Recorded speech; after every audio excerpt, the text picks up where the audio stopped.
Hello friends. This is the Ani Fanfics. How are you all? So we are back with an amazing series on what if had power of DarkBlade and had divine weapon Scythe. Summary will be given in the description. But before we begin, be sure to subscribe to our channel and like this video. Now let's begin. It had been a dark day for the village, a great demon had attacked and now they were recovering from the damage. The dead had been gathered and given a funeral. The people that survived grieved with great pain as they saw the total mass amount of the people that had been collected. However, now they suffered more as they said farewell to the leader that had sacrificed everything to save his precious village. The Yondaime, a man with golden hair, had given his soul to the god of death and had the demon king sealed into a child, which oddly enough looked like him if you took the time to see him. The former village leader was holding the boy as he told the village who the bundle in his hands was. The child was a keeper of many secrets and the village leader was going to reveal the secrets to his people. Unfortunately, he had informed the ignorant masses of the boy's burden first. This did not go well with the people of the village as they called for the death of the child. It seemed that a riot was going to form in the village and a dark man that wanted to be village leader was going to use the boy to his advantage. Halt. A powerful voice said from behind the large gathering. You will not lay a hand on that child. A figure said dressed in all black armor. He had silver metal lining with metal spikes sticking out. On his waist was 2 swords. No flesh could be seen on him, but his eyes glowed a blood red. His crimson cape flowed behind him as he began to walk forward. Who are you? The village leader said as he held the small bundle close to him. My name is DarkBlade, I am what you people call a devil. The figure said, making the villagers move from him in fear. He is a friend of the demon coming to save the fox. A man said with bandages covering him. Masked men surrounded the figure as he showed no sign of being intimidated. You were barely able to survive against Kyuubi, much less me. The man said as his cape flew and the 4 closest men to him suddenly were cut into 8 pieces. I won't allow you to take Naruto. The village leader said as he showed his battle-ready gear under his ceremonial clothes. Take him. I have come to thank the boy. DarkBlade said, making the village confused. Kyuubi was a tyrant, one I have been fighting to overthrow long before your village existed. DarkBlade said before appearing in front of the Hokage. What wonder that a creature so small and innocent could contain the former demon king. Naruto, I on behalf of the Netherworld thank you for your noble sacrifice. DarkBlade said after getting on a knee. He's lying, he is trying to trick us to keep Kyuubi safe. A council member yelled. You can't see it but I can. Kyuubi roars in pain as he is forever locked in the boy's soul. But you fools will set him free if you kill the boy. That is something I can't allow. DarkBlade said as he stood and drew his sword. With my blood I give you power to stay protected. DarkBlade said as his blood fell on Naruto's forehead after he sliced his wrist. What are you doing? The Hokage said as he snatched Naruto away. I'm already done. DarkBlade said as black chakra flew out of everyone and surrounded Naruto. Then a body was formed, it was like a dragon's, but smaller and not so ferocious. What is your name? DarkBlade said as the creature looked at him. Imp. Imp. The creature said before roaring. You will protect this child with your life, no harm is to come to him while under your watch. These are the gifts from the Netherworld for saving it from true evil. DarkBlade said as he handed 2 scrolls to the Hokage. In it he will find my fighting style along with a weapon style that I started with before I used these. And this is my gift.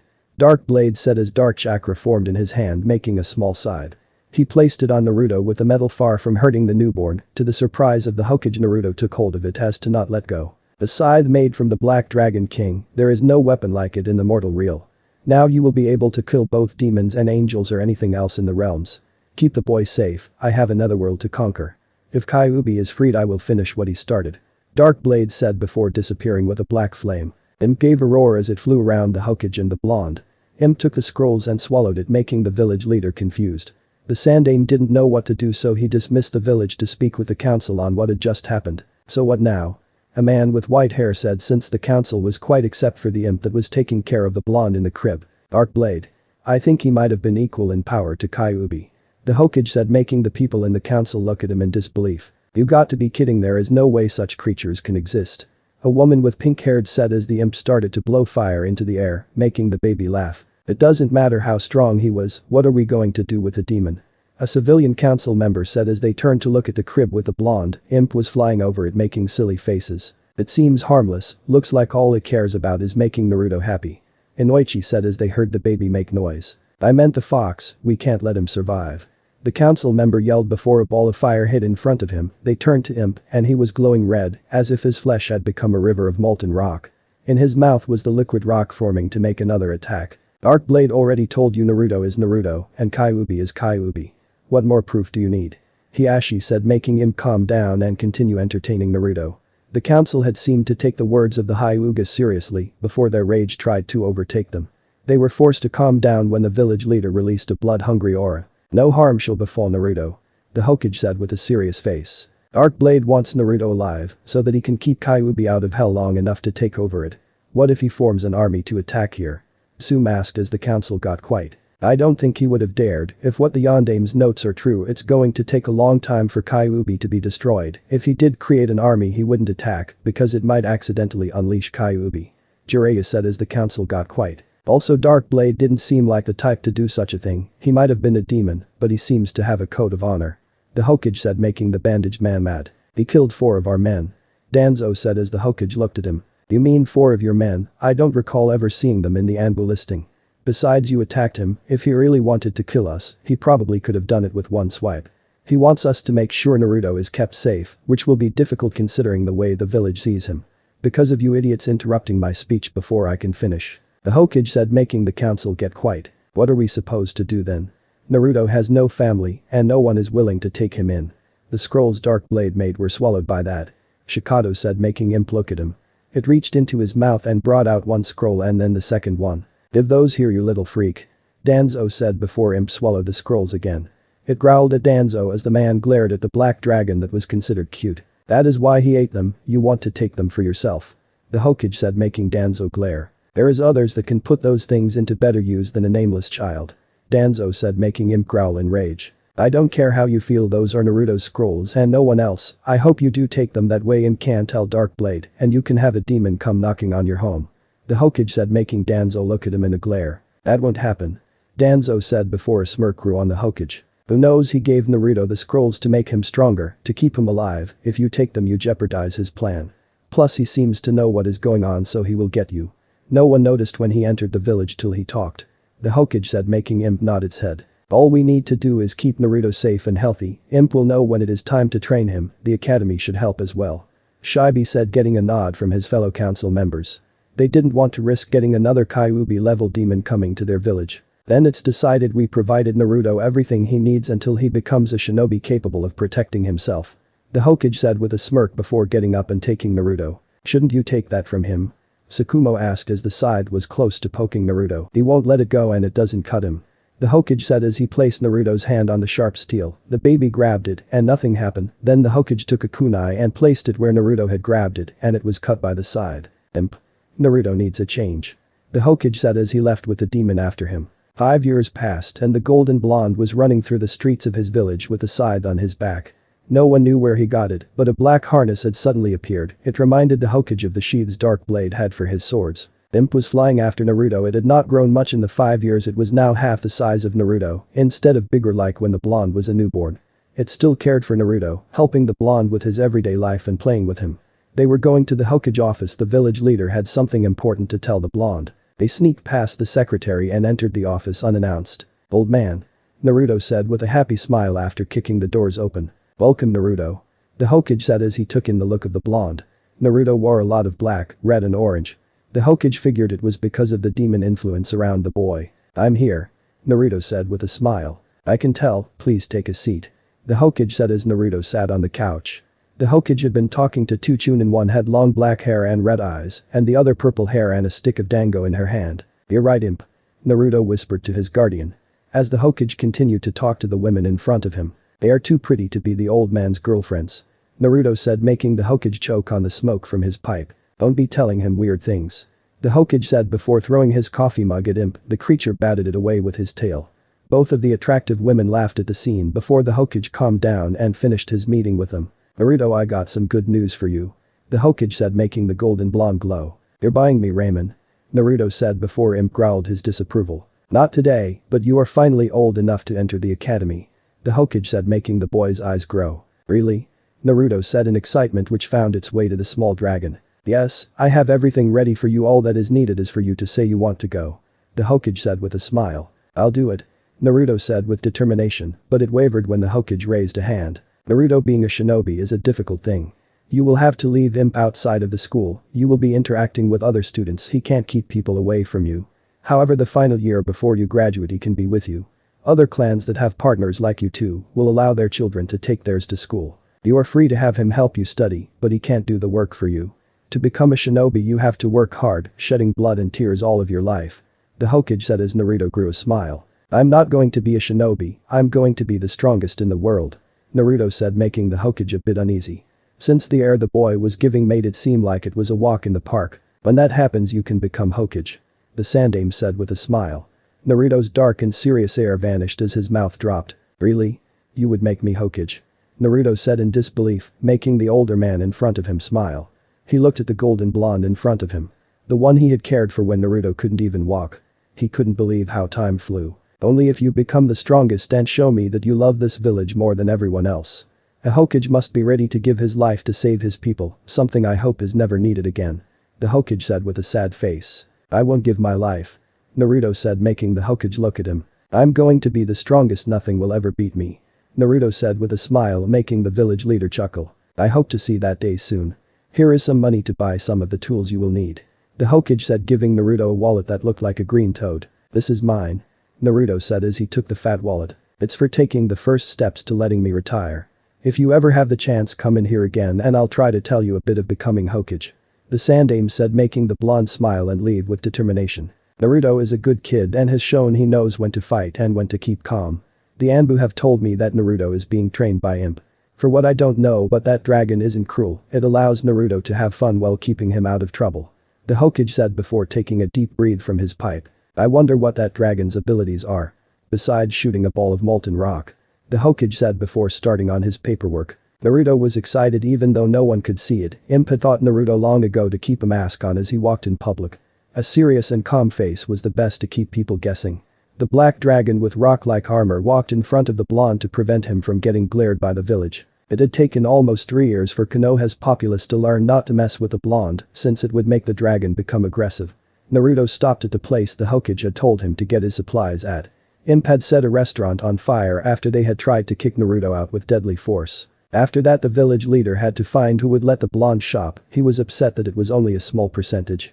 Naruto took a deep breath and went in. He was amazed at all the weapons that were available, but he was never going to trade in his scythe for anything. After DarkBlade gave him the weapon, Naruto had never let it go or kept it farther than he could reach. Naruto wondered what he needed and was going to talk to the man before Imp pointed to the wallet in his hands. Naruto opened it and was surprised to see a list of the things he was going to need.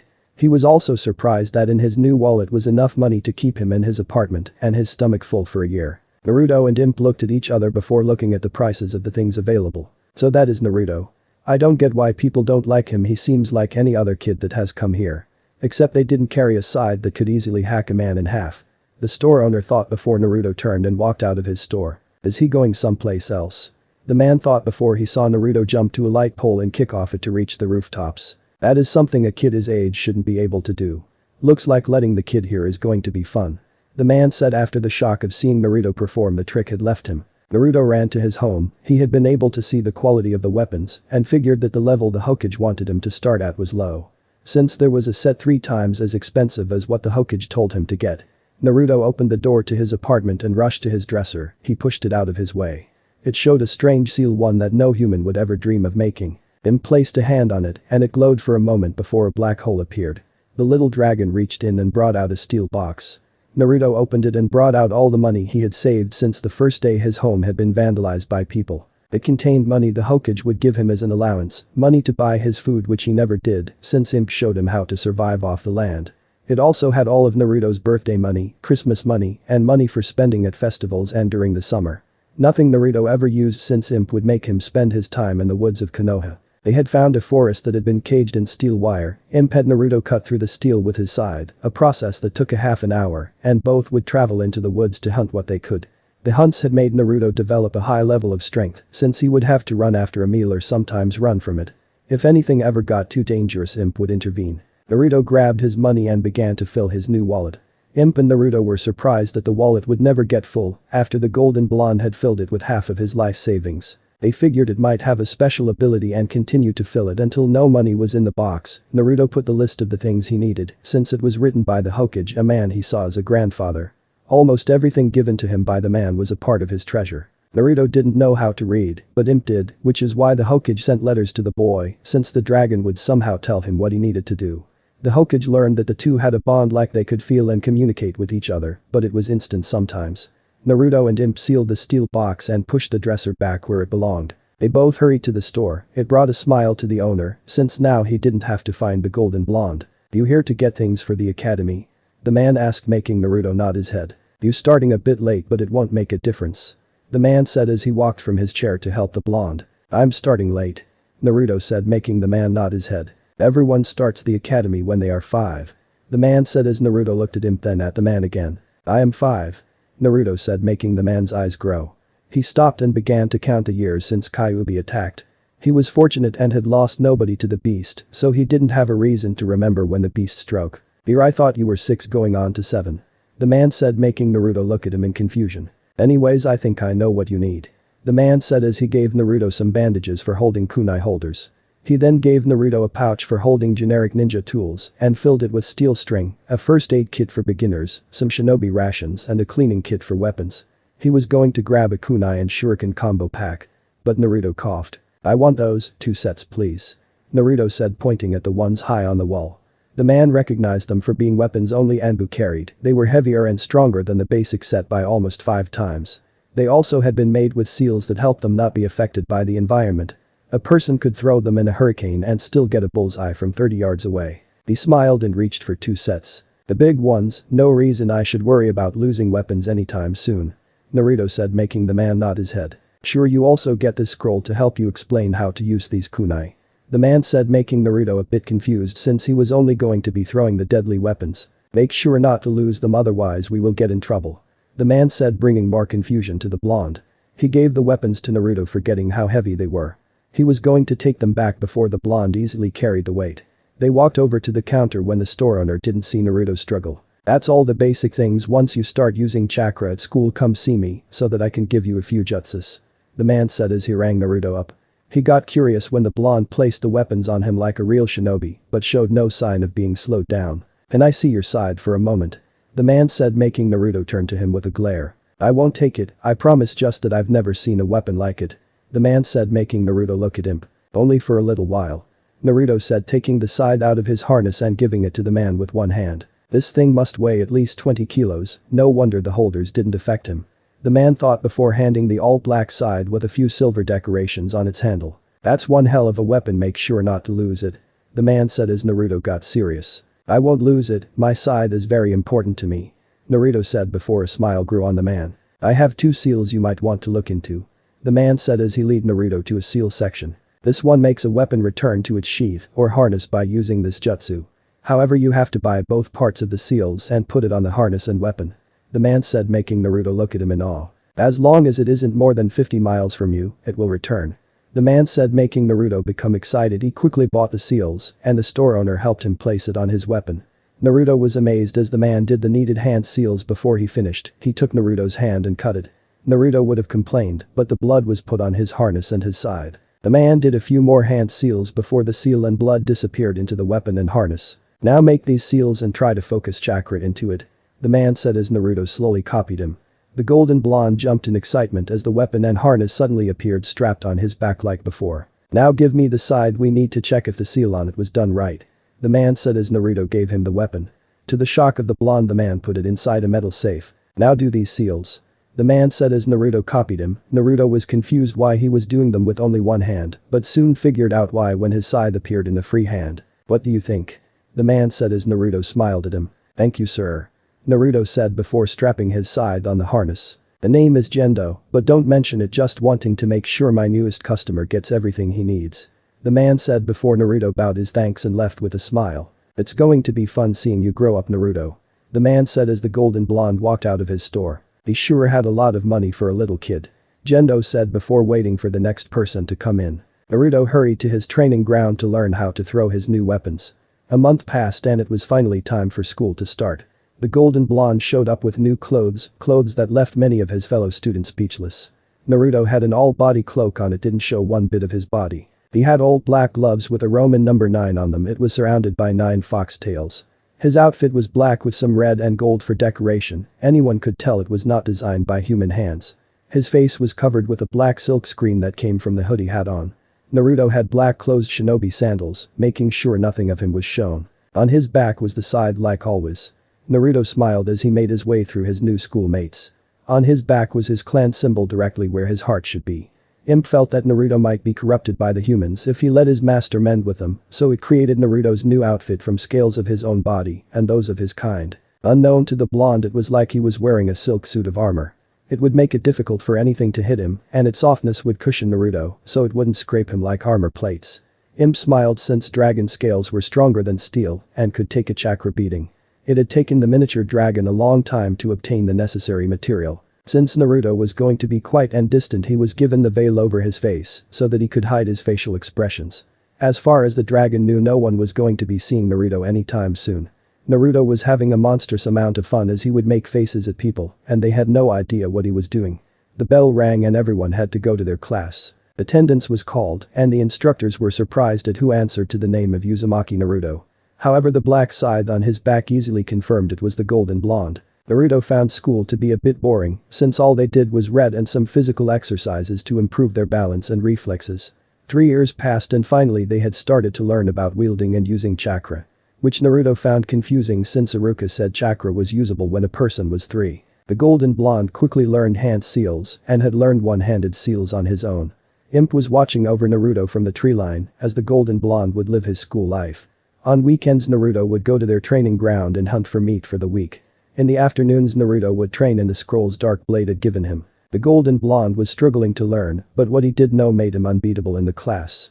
Naruto was confused since his small class had been taken to the front of the academy after getting checked in. There was a group of adults with children. Naruto wondered why they were here. Everyone, these are going to be your new friends. Iruka said as the clan children were introduced. Naruto didn't like it that they were allowed to start on his grade, well he had to work hard for 3 years. Iruka explained how clan children were allowed to learn the basics from home since they had their own taijutsu styles. Naruto wanted to complain but knew otherwise, he couldn't allow his emotions to make him do rash things. Class had returned to normal except the fact that the clan students had quickly risen to the top. However, they could not beat Naruto. The golden blonde had quickly gained the respect of Iruka since he was able to absorb so much.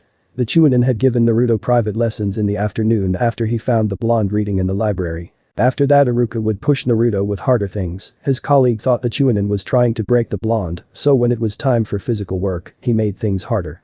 The other students were allowed to rest, but Naruto had to continue working hard. It usually ended with students passed out on the floor from exhaustion as Naruto continued the training Mizuki gave him. How long can he last? Iruka said coming out of the classroom after finishing grading schoolwork. I don't know, you think the fox has something to do with it? Mizuki said, making Iruka get a bit mad. I don't sense any malice, do you? Iruka said, making Mizuki look at the black cloaked figure. No, a lot of chakra, but nothing like what the fox made so long ago. Mizuki said as he saw Naruto continue to run with a cinder block being dragged. Everyone, that's enough time to go in. Iruka said as Naruto finished his last lap around the school grounds. Naruto hurried to walk behind the instructors as the class walked behind him. This was a month before the clan children joined. Since the Chunin didn't want to get in trouble for overworking their students, they would train Naruto after school was over. Iruka would give Naruto lessons as Mizuki would train Naruto physically. Both Chunin were amazed at how much the blonde could do. Iruka and Mizuki were both orphans like Naruto. All three had their parents killed by the fox. However, Iruka and Mizuki remembered how they were plagued by clan children doing their things with ease. Now they were helping Naruto show that hard work could defeat a genius, as the clans referred to themselves. Then a dark day happened in Konoha. The prestigious Uchiha clan had been slaughtered by their highest rank prodigy. Only survivor was Sasuke. Iruka and Mizuki were ordered to make things easier for the Uchiha so that he wouldn't break. They had to stop training Naruto, but made sure to continue giving him a training schedule. Iruka and Mizuki wanted to keep Naruto's skill a secret so they would never make him fight a clan child, plus the blonde wasn't the bragging type. His grades were kept hidden from the public, and when they had to give public praise, they would only say he did good. But the blonde knew they meant something more. It was 3 months after the Uchiha massacre, and Naruto had yet to say a word in class. He was sitting in his chair taking notes before someone stood in front of him. He looked up and was surprised to find the platinum-haired girl named Ino. My daddy said you're a blonde like me. Ino said, making Naruto confused. Is it true? A pink-haired girl said from behind the platinum-haired girl. Naruto just stared at the two girls, showing no sign of answering them. He went back to his reading. Everyone in class watched as Ino tried to remove the hood but couldn't. They laughed since Naruto would continue to read his book. What are you two doing? Iruka said, coming into the class and seeing Ino and Sakura pulling on Naruto's clothes. Is Naruto a blonde? Ino said as the instructors look at each other. No one knows, Naruto was encased in his cloak from birth, it's one of his family's tradition. He is never supposed to take it off. Because if anyone ever sees his face, he has to kill them. Mizuki said in a scary tone, making the two girls jump from the cloaked blonde. Don't listen to him, he's just joking, but Naruto is allowed to wear what he wants, as long as it doesn't interfere with his abilities. Haruka said before starting the class for that day. The door opened and the school director came in, she had a large smile before going to the two Chunin and pulling them to the side. What? Both men said in shock. Let them outside now. The school director said before leaving. I'll tell Naruto to hold back. Mizuki said, making Haruka shake his head, saying no. Naruto won't lose, we need to find a way to get him from having to fight anyone too strong. I think I know how. Haruka said with a smile. The class had been told to go to the main grounds. There was going to be a tournament per grade to see how much they had grown. The instructors of the school knew that the council wanted to see who was the strongest. Many hated how they would make the children fight each other for their entertainment. I can't wait to see how everyone has grown. The Hokage said with a smile. I hope that what happened with the Uchiha clan has not affected the children. Sume said since clan children had been told about the Uchiha massacre. I don't see Naruto. The Hokage said as the classes began to appear. About that, Naruto is helping at the hospital to make up for some class work. Mizuki said before the council could start to search for the golden blonde. Couldn't it be cancelled? This is kind of important. Inoichi said, making Mizuki laugh sheepishly. We would, but the hospital needs help and Naruto has a lot of stamina, so his presence lets them concentrate on more important things. Mizuki said as the Hokage nodded his head. We will have to wait until next time then. The Hokage said, making Mizuki smile. It would have made things easier for us if you would have told us in advance, that way we might not set things up for the same day. Mizuki said, getting a nod from the council. We will do that. The Hokage said as the classes not learning ninjutsu finished fighting. Haruka and Mizuki have done a good job training the students, the children without bloodlines are almost as impressive as our own. Hiashi said, making Mizuki flinch. Haruka and him had never taken into account the extra strength of the others from all the fights they had against Naruto. Excellent strength, can't expect anything else from the Uchiha clan. Sakura's mom said with a smile. He wasn't that strong. The boy that was being treated after his fight with Sasuke said, making the Uchiha and council glare at him. Don't be a sore loser, you'll get him next time. Mizuki said, hoping to keep the student quiet. I'm not mad I lost, it's just he isn't as strong as Naruto. The boy said, making everyone watching confused. It's good you stand up for your friend, but you need to conserve your strength.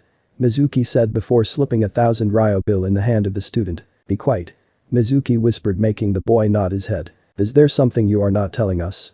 Danzo said, making Mizuki pale a bit. Naruto has never lost a fight. A female student said, making the council look at her in disbelief. He's never gotten hurt ever or even gets tired.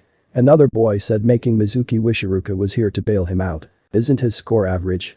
Shibi asked. It is, but Naruto has had so much experience dodging certain people that his reflexes are more developed than others. Haruka said, making Mizuki thank God. I see, but I find it hard to believe Sasuke couldn't even touch him. Sakumo said, making Sasuke grunt. I've never fought him. Sasuke said before waiting for his next opponent. And why is that? The Hokage said, turning to Haruka. Naruto doesn't have a clan, so he won't be able to help Sasuke and the other bloodline carriers grow stronger since his skill is lower than theirs. Haruka said, making the council smirk with pride. The Hokage was going to say something but got cut off when Mizuki made Kiba fight Shino. Sasuke had won his class tournament and had won a jutsu. Naruto on the other hand was doing intense training for the afternoon. The golden blonde got home and was surprised that the Hokage had come to see him. Old man. Naruto said after seeing the village leader. How you've been, Naruto? The man said with a kind face. I've been well, anything I can help you with? Naruto asked after leading the village leader to his home. Actually there is something. The Hokage said as Naruto put tea in front of the sandame along with a few snacks. I've heard that you have never lost a fight. The Hokage said, making Naruto smile. The golden blonde would change to regular clothes after his training was over or during off days. I'm going to become the strongest in the world. That can't happen if I lose against people weaker than me. Naruto said, making the Hokage laugh. No you can't, but I want to know what you think of the clan children. The Hokage said, making Naruto study him. You want to know if I think I can beat them? Naruto said, making the Hokage a bit surprised. I don't know, to be honest, there is a lot of things that can happen during a fight. Naruto said, making the Hokage smile. But because being arrogant and overconfident can be lethal. The Hokage said, making Naruto nod his head. Is there anything else, old man? The Naruto asked as the Hokage stood up. How is your training? The Hokage said, making Naruto think. Going well, I guess, but I won't know until the genin exams are here. Bunshin is giving me a lot of trouble, but I'm bound to figure out something sooner or later. Naruto said before the Hokage gave him some money and left. Naruto continued his life of hard training, everything was easy until the council appeared once more without warning. Iruka and Mizuki cursed their luck since Hiashi had been the one to tell them to assemble outside for the tournament. 2 years had passed since the first one, and 4 times Iruka and Mizuki had gotten enough luck to hide the golden blonde. The council along with the Hokage were surprised to see the black-clad student standing like a professional warrior. That look will bring nightmares to Konoha's enemies. Danzo said with a smile. I've never seen this side of Naruto. The Hokage said as the blonde fought off his opponents with ease. The student saw that he was masterly blocking them, but the council along with seasoned shinobi can't see he was allowing the blows to reach him. Naruto had defeated his bracket of opponents and had done it at record time. Another thing that had the two Chunin glowing with pride is that Naruto was calm during his fights, never did he charge his opponent, nor was he packing too much power, just enough to knock them out for the win. Naruto stood with ease as he stared down Sasuke. The Uchiha was standing with arrogance as if he had already won the match. This will be a good match. Tsume said as Sasuke got into his family style while Naruto still stood tall. Make this quick. Mizuki whispered to Naruto before signaling to begin. Sasuke charged Naruto and threw a few punches and kicks. The student were amazed at the speed being shown as Naruto dodged from his strikes. Before anyone knew what happened, Naruto had led Sasuke to the edge of the ring and pushed him on the back out of the ring. Sasuke had thrown a roundhouse, but Naruto had ducked under it and then did the push to Sasuke's exposed back. Sasuke had turned to continue the fight, but Iruka stopped him. You stepped out. Iruka said as Sasuke looked at the red line in front of his feet. But our fight isn't over yet. Sasuke said as Mizuki gave out a light laugh. You need to learn, Sasuke, that not all the missions you will take in the future require you to fight. This shows you need to be more aware of your environment. I think it's time for the others to start. Mizuki said as the teachers for the next class started to prepare their students. They have a lot of explaining to do. The Hokage said as Iruka and Mizuki lead Naruto to them. Naruto stared in silence at the Hokage and council members. You fought well, more than deserving of a jutsu. Danzo said with a smile he was impressed at the skill the living weapon showed. Is there a reason why you never told us how much of a gem the boy is? Hiashi asked, making the Chunin uneasy. Naruto isn't talented. Iruka said, making the leader of the village confused. We have beaten everything Naruto knows into him. At first we wanted to just push him, but then we wanted to know his limit, after that we just got used to seeing how much Naruto could take in. Mizuki said as Naruto stood between his instructors. Naruto has a lot of determination, something any instructor would love to have in all his students. However, after the incident with the Uchiha clan we stopped training him. We are proud to see he has continued his training on his own. Iruka said with a smile. So Naruto, what kind of jutsu will you like? Tsume said, making the serious atmosphere leave. I think a new Bunshin would be good for him. Mizuki said, making the adults look at him. We've done everything to get Naruto to master Bunshin no Jutsu, but he just can't get it. He mastered the seals by memory, and we know he has the mental strength and chakra understanding. Iruka said as the adults look at the scythe-carrying figure. Except the stupid clones keep coming out wrong. Last year we did a mock exam for Naruto based on the Genin exam. Mizuki said with a serious face. Naruto passed everything except the Bunshin, he knows Shushin, but can't get the clones to come out right. Iruka said, making everyone look at the boy. His physical strength is a high Genin, his speed mid Genin, his intelligence low Chunin and his chakra low Jounin. Mizuki said, making the council look at the blonde in disbelief. I think because of a certain condition of Naruto his chakra is extremely high, it makes it hard for him to control it into making simple things. It took Naruto a week to master Shushin, and for the last 2 years he can't make anything else but this. Iruka said as Naruto did Bunshin no Jutsu, making a hideous clone on the ground. We think it's because he has so much chakra that he can't stop from overflowing his jutsu. We tried improving his control, but all it does is increase his massive reserves. Mizuki said as Naruto still showed no sign of being happy about the praise given to him. Give him an elemental Bunshin. The Hokage's male advisor said, making everyone look at him. Everyone knows how hard it is to use elemental Bunshin, so give him one and see if it helps. Otherwise we will have to come up with a revised exam for people with his condition. The female advisor said, making the council uneasy. True, it would be hard on the village to lose potential shinobi only because they have too much chakra. The male advisor said, making everyone calm down. You two continue your training of Naruto, Sasuke seems to only care about jutsus right now.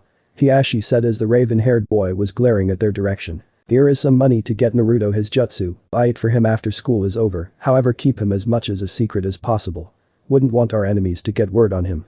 Danzo said, making the Hokage glare at him. What do you mean by that, Danzo? The Hokage said. The boy has clearly shown to be stronger than the last Uchiha, which is understandable considering who he is.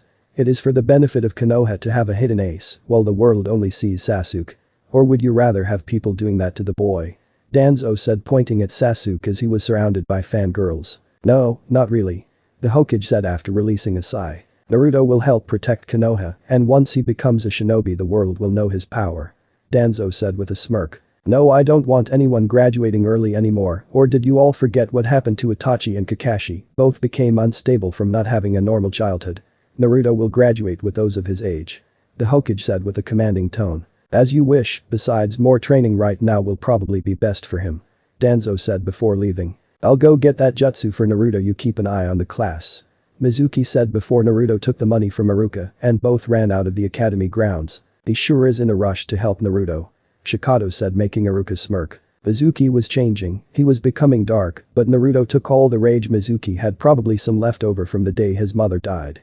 Now Mizuki can devote himself to helping train Naruto, since Naruto can become what he can't.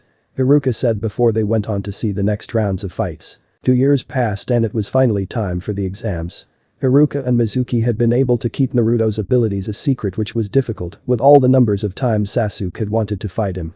The golden blonde had easily become the tallest in his class, with the strict eating habits Iruka and impounded on him. Plus his body training with Mizuki had caused him to grow a powerful frame. The two Chunin had worked every little thing they could into the golden blonde to grow stronger, and they were amazed at what they had helped bring out. Also they had trained alongside of Naruto, which had made them stronger than before, even though they had not noticed it. Naruto was called into a private class to take his Genin exam, he had aced the Taijutsu, Death Course exam, and now was the time for the ninjutsu part. Naruto had blown through the Kawarimi and Henge, and now had to show his Bunshin. Phase Bunshin no Jutsu. Iruka said since Naruto was not going to talk. The Black-clad Reaper, as people his age nicknamed him, had made 6 bodies out of thin air. This jutsu works like the Bunshin, except it makes clones out of air, giving them solid form. Since Naruto doesn't talk, his enemies would expect it to be just a plain clone they can phase through. Mizuki said with pride as the director of the school growled. She didn't like the fact the village's burden had suddenly start growing so powerful. Naruto had won all 6 tournaments after his first one. Naruto took his headband and removed the cloth. To everyone's surprise, he also took off a piece of his cloak, and it had a place for the headband. Now the metal plate was on Naruto's right forearm, which was the arm he used for his scythe. Naruto then bowed to the examiners and the 2 instructors before going back to his class. Once everyone had been tested, they were allowed to go home after learning of when to meet again. I'm going to miss helping him. Mizuki said as they saw Naruto go home, since no one was around to congratulate him. No one said we had to stop, there is still a lot about life he is going to need help with. Iruka said as both instructors went on to finish gathering the final grades and putting them in the record. It's good to see Naruto passed. Danzo said in the council room after they had received the exam results. Passed, he aced the exam. Chaoza said after reading his file. His yearly performance is low, from all the genin his overall grade makes him dead last. Kaharu said with a smile. Naruto doesn't like drawing attention, he just does enough to pass. The Hokage said before they started to make the teams of new genin. Naruto was having a great day, he was a real shinobi and had been able to buy new jutsu scrolls. He bought everything he could and then went on to study. Because of Naruto's size, Imp was able to ride his shoulder. They went to take the registration photo and the black dragon made sure to stay out of sight. Naruto was walking home when he heard some noise coming from the woods. He walked with Imp and was surprised to find 2 of his classmates fighting. It was the pink-haired Sakura and the platinum-haired Ino. They cursed each other for an hour before rolling around the ground and pulling each other's hair. Naruto watched as both girls fought for 3 hours straight while repeating they were the best one for Sasuke. It was 3 past midnight before both beaten girls woke up after knocking each other out. They turned after hearing something cut the wind. To their eyes, Naruto looked like some mystical deity as he did a dance with his scythe, never removing his foot from the tip of the rock spike he was on. His golden spiked blonde hair flowed in the air as sweat droplets were carried by wind. The full moon's light made his otherworld beauty grow. A roar came from the woods, making the girls turn when they returned to look at Naruto. He had his hood back on and was walking away with his scythe strapped on his back. Both girls looked at each other before looking towards the woods to see Naruto disappear into the darkness. Naruto got chewed out by Imp about removing his hood, but the blonde said it was too dark for them to see everything. The golden blonde was training before hearing some noise come from the trees outside the training ground he used near his house. He turned with a calm step before Ino came out. Hi. Ino said with a smile. Naruto turned and walked away from her. Wait, I want to pay you back for watching over us the other night. Ino said as Naruto turned to look at her. He turned away once more, making Ino a bit upset. She had spent a while preparing the picnic basket she made. Ino loved mystery men plus Naruto had bested Sasuke like swatting a fly, yet he showed a kind side or at least a loyal one by watching over them until they woke up. Ino growled with rage before rushing to grab Naruto, her hand landed on his shoulder before he turned into a blast of air and smoke. Ino stood with her mouth hanging open since she had never seen her classmate display such a technique. 2 days later Naruto was once again happily training on a new jutsu when he heard that familiar sound. This time Sakura appeared, but she didn't have a basket of food. "Sorry for interrupting, but thanks for the other day. I'll see you around," Sakura said, getting a nod from Naruto. She left a few moments after that. Naruto wondered why Ino couldn't have made things as easy as Sakura. Just to be safe, Naruto disappeared with a shushin. Sakura's mouth was left hanging since Naruto had used a Chunin-level jutsu with ease, she hadn't even seen him use his hands. It was finally the day that the students had to return to learn their team listing. Imp was laughing with Naruto since the blonde had grown so tall and developed that the dragon was able to hide in the clothes he wore. Imp was carefully grabbing onto Naruto as his head looked over the blonde's shoulder. They watched as Naruto's classmates came in. Many were surprised and irritated that Naruto had grown a bit more once again. Haruka and Mizuki looked at their masterpiece with pride before looking at shock at the team Naruto was going to be in. They had turned in a detailed report of Naruto's skill, but they had still placed him as dead last. Team 7 is Uzumaki Naruto, Haruno Sakura and Uchiha Sasuke. Mizuki said, making everyone look at the 3 top students. Sensei, that isn't fair putting them together. Sakura will take advantage of Naruto's and Sasuke's power. She is going to let them do all the fighting while she just cheers them on. Ino said, making Sakura turn to her with rage. You might find this hard to believe, but Naruto's yearly grade left him as the dead last. Which is why he had to be teamed up with the 2 top students. Haruka said, making Mizuki smirk. Speaking about exams. Naruto, congratulations on winning Rookie of the Year for obliterating the school records on all the subjects available. Mizuki said, making the other students speechless. They had expected Sasuke to win Student of the Year. Hell yeah. A genius loses to hard work. The boy that had stood up for Naruto said, making Sasuke glare at him. When was this decided? Sasuke said with a glare at the Chunin. On the day of the exams, Naruto had received the special diploma by the director. You didn't tell the others. Haruka said, making Naruto just lift his shoulders in a lazy way before returning to his book about chakra manipulation. Let's continue. Mizuki said before naming the rest of the class on what teams they will be in. The students had been allowed to go eat before having to report back. Sakura was left hurt as Sasuke and Naruto headed to different directions with no care about building teamwork. Naruto ate some rice balls he bought while sitting on the top of Hokage Tower. He loved Shushin since it made traveling easier. He turned his head to look at the Hokage. Congratulations, Rookie of the Year. The Hokage said with a smile. Thanks, old man. Naruto said after Imp finished sniffing the air and giving him the okay that it was not a clone or someone in disguise. The black dragon crawled out from the opening of the large cloak in the bottom. The Hokage rose an eyebrow before laughing at the way Naruto kept his friend a secret from the others. I have something for you, Naruto. The Hokage said, giving Naruto a scroll. It's a jutsu that came in handy during the war. I think you should be able to handle it. The Hokage said as Naruto stood and took the item. You sure have grown, my boy. I remember when I had to carry you in my hands. The Hokage said with a gentle laugh. It won't be long now, old man, you'll get your rest soon. Naruto said with a smile. Naruto would always remove the mask when the Hokage came to see him. I know I will. Naruto, I'm proud of you and I know your parents would be too. You keep training, I'll be waiting at the top. The Hokage said before walking away. Naruto reached up and found a tear coming from his eyes. He had never received such praise like that before. I think that old man just made me want to give him an early retirement. Naruto said before putting his hood on. Imp curled up his back before they vanished with a shushin. It's good to see that Naruto was kept safe at this rate. I don't think I will need to check in on him. DarkBlade said from the shadows before disappearing with the black flames once more. Naruto closed his book on chakra manipulation and found that his team had yet to leave from the classroom, something that upset him. He looked at his teammates. Sasuke was brooding as drool was coming from the sleeping Sakura. Naruto and Sasuke turned to look at a man walk in. He looked pretty plain except for the gravity-defying hair and the way his headband covered his left eye. Team 7 on the roof in 5. The man said before disappearing. Sasuke stood and began to head out while Naruto turned to look at the still sleeping Sakura. He let out a sigh and carried her bridal style before using Shushin to reach the top of the building. He wished he hadn't since the act had woken up Sakura, making her suddenly flip around while in his hands. Her movements got worse since they had dropped in as their instructor was enjoying his book a little too much. I said 5 minutes. The Jounin said as he struggled to cover himself while Sakura screamed pervert. Naruto turned from the Jounin and wrapped his cloak around Sakura, engulfing her in darkness. Sakura looked up as Naruto pulled her clothes, while the Jounin screamed about catching his thing with the zipper of his pants. Imp let out a sound of disgust that made Sakura laugh, since she thought it had been Naruto. She blushed since she had never felt abs like the ones next to her arm, as Naruto made some distance from the screaming Jounin. What the hell is going on? Sasuke said as he opened the roof only to run into the Jounin. Both fell down the stairs leading to the second floor and ended up in a disturbing situation.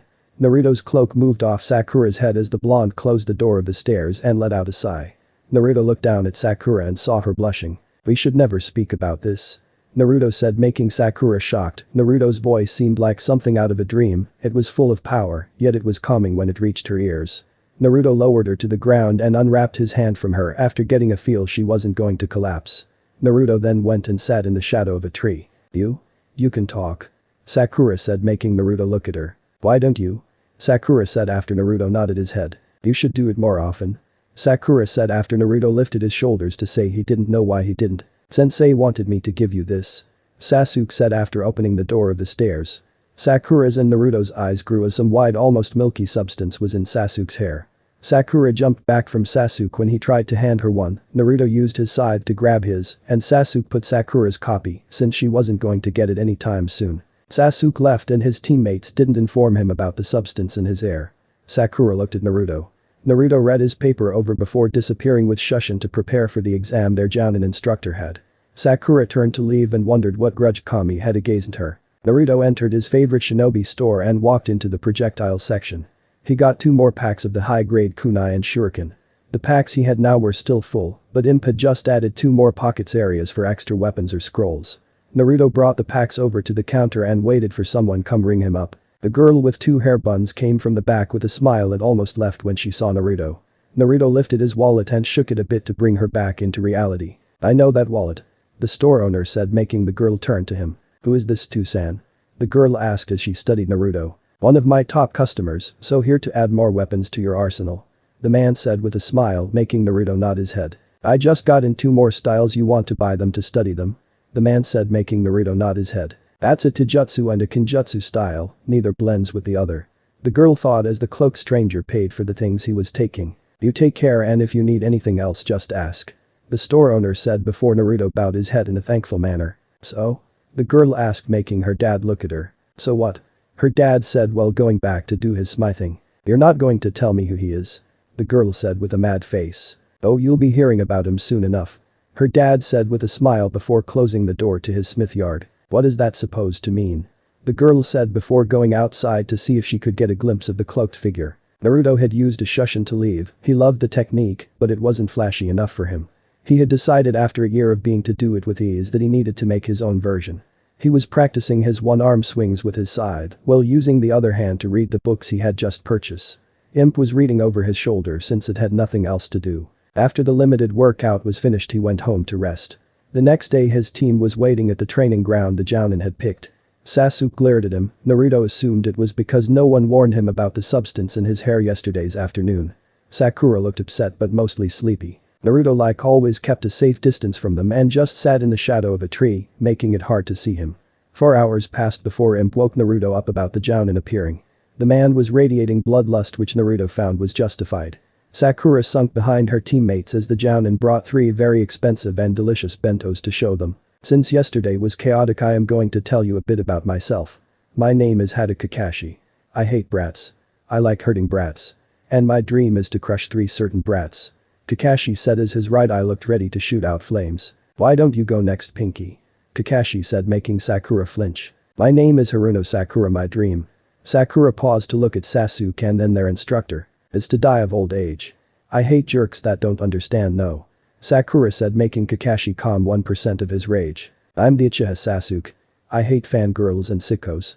My ambition is to kill a certain man and revive my clan. Sasuke said as he started to release a dark aurora. Sakura scooted from him and latched on to Naruto for protection without even thinking. Team 7 turned to Naruto, who stood silent for 5 minutes. Enough introductions. Today's test you will survive against me. Take a bell, if you do that then you won't be sent back to the academy as losers. Kakashi said with a dark eye smile. Also, the one without a bell is going to be tied to one of these posts while I eat their deluxe Akimichi bento. Kakashi said with a maniacal laugh. So this is why he told us not to eat. Sakura and Sasuke thought while their stomach growled. Team 7 turned to Naruto. There was a sandwich in his hand that would disappear into his silk screen before they heard eating noise. You got 2 hours to get a bell. Come with the intent to kill, otherwise you won't get one. Begin. Kakashi said as Sakura and Sasuke jumped into the woods. Naruto disappeared with his Shushin to get more sandwiches. The one that had eaten was Imp and not him.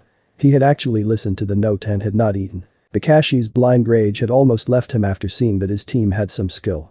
Sakura and Sasuke were hiding in the trees and bushes while seeing if Kakashi was going to do something. They turned to a spike of chakra near the lake and Naruto appeared with a brown bag. Are those meat buns? Kakashi said, making Naruto nod his head. You went to get something to eat. You're supposed to get a bell if you want food. Kakashi said as Naruto shook his head saying no. A meat bun disappeared into his silk screen before the sound of a satisfied stomach filled the air. You still have to get a bell if you want to be a real shinobi. Kakashi said, getting Naruto to nod his head before he sat on a rock and enjoyed his breakfast. Kakashi turned to the direction of 2 growling stomachs. The Jounin quickly turned and pulled out a kunai to block the scythe Naruto had swung at him. Such speed and power. Hokage-sama was right in saying he wasn't a normal kid. Kakashi said before jumping back. His kunai had already been cut through halfway by Naruto's side. The cloak figure swung his scythe, making the useless weapon fall out. To Kakashi's surprise, the genin had sat down and enjoyed his meal. Kakashi lowered his guard before having to jump from the earth, wanting to collapse under him. He turned to Naruto and felt him release chakra. Jutsus without seals. This is something the Hokage didn't tell me about. Kakashi thought as the cracked earth returned to normal. What was that jutsu? Sasuke said with a whisper as Kakashi stared down Naruto. Looks like the academy didn't do a proper job on labeling your skill. Kakashi said as Naruto finished the last of his meat buns and stood. He brought his scythe from its harness and had it to his side with his right arm as he ran towards Kakashi. I know that scythe is supposed to be of master quality, so close-range combat is out of the question. Kakashi said before making seals. Heitan. Gameu Emuden. Kakashi yelled before launching a stream of fire at Naruto. Naruto jumped and the fire shot under him. Heitan. Gameu Emuden. Kakashi yelled again since Naruto didn't have a chance to escape this time. Another chakra spike. Kakashi said before looking at the ground to see what kind of earth jutsu was going to hit him this time.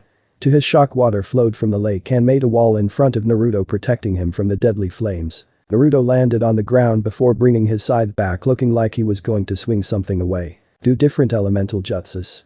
What is he planning now? Kakashi said as Naruto's chakra spiked a 3rd time before he swung his scythe with massive force. Kakashi's eye grew as a powerful wind smashed into him. Wind? What is this kid made of?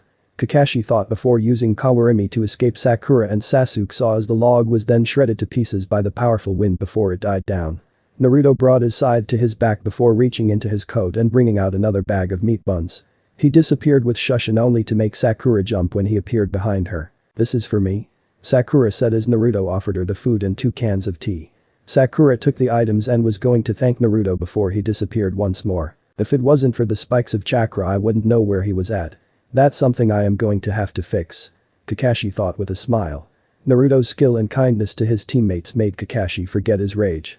Sasuke and Sakura were eating the food Naruto brought as he rested for another attack on Kakashi. Even my best jutsus couldn't touch him. Naruto thought as Imp growled. That might work. Naruto said before placing his scythe on his back and walking towards the large chakra source. You two seem to be enjoying yourself. Kakashi said as he hanged upside down from a tree branch. Sakura jumped back with a kunai, only to have Kakashi turn her while he had a hand seal. Sakura screamed before falling over from pure fright. Ninjutsu? I won't fall so easily. Sasuke said with a glare. No, the one that won't lose is Naruto. You have to get a bell before you end up like her. Kakashi said, making Sasuke growl. He can't beat me. Sasuke said before charging Kakashi. Sasuke punched and kicked with skill far surpassing normal people his age. However, in the end the Uchiha had been toyed by Kakashi. Heitan. Kakaku no Jutsu. Sasuke yelled as a ball of fire smashed into Kakashi. Not bad, but the delivery was slow compared with the speed Naruto used his jutsus. Kakashi said as Sasuke looked around to find the Jounin. Down here. Kakashi said as he yanked Sasuke into the ground. You seem a little down, Sasuke. Kakashi said with his eye smile before turning to block a punch. Naruto threw 2 more and a leg swipe, making the Jounin jump back. 2 clones appeared out of thin air at Naruto's side. Kakashi prepared for a charge before a clone picked up Sakura and ran off with her. The second clone began to walk back with its scythe drawn. So he was only helping Sakura, he must know she wouldn't last long. Kakashi thought before the real Naruto charged at him again. Kakashi threw a kick and Naruto blocked with his knee before throwing another right punch. Kakashi blocked it before his stomach was hit by the bottom blunt tip of Naruto's scythe. His left hand. I thought he was right-handed. Kakashi thought as the blow knocked him back. He looked down with confusion as a black rock-filled tail had wrapped around his leg making him trip. Naruto brought his scythe on Kakashi using both hands to spin it to gain more force. Kakashi caught the safe side of the blade to prevent from hitting. To his shock it was heavy, but there was no force pushing on him. Naruto had jumped back when he saw Kakashi was going to catch his attack. Imp had let go of Kakashi's leg and crawled up his master's back. Another chakra spike. Kakashi thought as he saw electricity gather at Naruto's left hand, while his right made an unknown seal to the Jounin's eye. He pinned me down for this one moment. Kakashi thought as the bells were magnetically pulled towards the electric-filled hand. Naruto closed his hand once the bells had landed, he quickly put it inside his cloak. Kakashi tossed the scythe to the side before standing up. Naruto made a final hand seal with his right hand, before showing the open left his scythe reappeared ready to strike. Interesting, I was wondering why you finally let go of your precious scythe. Kakashi said before they heard the alarm sound saying the test was over. Let's go wait for the others. Kakashi said as he led Naruto to the log post. 4 different elements and he used them all without seals, it greatly limits their power, but with the chakra he just threw away with ease, makes it pointless to him. I'm going to have fun training him. Kakashi thought before the 2 Naruto clones appeared with Sakura. Naruto took the sleeping girl and nodded a thanks to his clones as they disappeared with a light breeze. An elemental bunchen. You know they are only a 10th as strong as you, right? Kakashi said making Naruto nod his head. It sucks not being able to buy stronger jutsus. Naruto said making Kakashi look at him in disbelief. Naruto. Kun. Sakura said with a sleepy voice as the blonde carried her bridal style once more. Half an hour later Sasuke appeared with dirt covering his clothes. Sakura was still sleeping in Naruto's hands as Kakashi told him about how he planned to stop the blonde's chakra from snitching him out. Ah, good for you to join us. Kakashi said before disappearing and pinning Sasuke to the ground. Why did you tie me up? Sasuke yelled as Kakashi made an eye smile. You didn't have a bell. Kakashi said making Sasuke look at Naruto and the sleeping Sakura. Naruto had one tied to his side as Sakura had one in her hands as she slept. A cold wind blew and she instantly snuggled closer to Naruto for warmth. Since you already ate, this shouldn't bother you too much. Kakashi said as Naruto woke Sakura up and put her on the ground. I don't know about you, but all that fighting made me hungry. Kakashi said as he and Naruto ate while Sakura was trying to figure out what was going on. How did I get a bell? Sakura said as she looked at the item tied to her pinky. Naruto gave it to you after he took them from me. He showed team spirit by making sure that you were not left behind. Sasuke did well for his age, but there was only 2 bells. Kakashi said with an eye smile. You took a bell from Kakashi-sensei? Sakura said making Naruto nod his head. How? Sakura said making Naruto look at her. Sasuke had also quieted down to hear how his rival did it. Sasuke figured after all he saw using Naruto and Kakashi would help him grow stronger. He asked for them. Kakashi said with his eye smile, making the genin look at him with shock. Imp was glad no one could see the smile on Naruto. We were allowed to do that? Sakura asked. All I said was you had to get the bells, never how you had to do it. Kakashi said with his lazy voice. Now then let's go home, tomorrow starts the real training. Kakashi said as he and Naruto stood up. Sakura had no idea when they had finished eating. Naruto placed a hand on Sakura's shoulder. She turned to him and saw his black gloved hand point at Sasuke. You want me to untie him? Sakura said before she felt his hand leave her. She turned and found that Kakashi and Naruto had disappeared with Shushin. Naruto went to go train with the jutsu the Hokage had given him. A smile grew on his and Imp's face. Kakashi had entered the room where he was to report if his team passed or failed. He walked with a bored and lazy step as he read his favorite book. He was using this image to hide the smug look on his face. It's good to see you join us on time. The Hokage said making Kakashi look at the clock. I think I dropped my wallet. Kakashi said before some Jounin stepped in front of the door. I can wait, why don't we start talking about this year's graduates? The Hokage said after Kakashi turned and stood next to his friends. Like every year most of the teams were showing the lack of maturity to pass. So Kakashi, how did your team do this year? The Hokage asked with a smile. Haruka and Mizuki were also smiling. They failed to work as a team, but 2 of them got bells.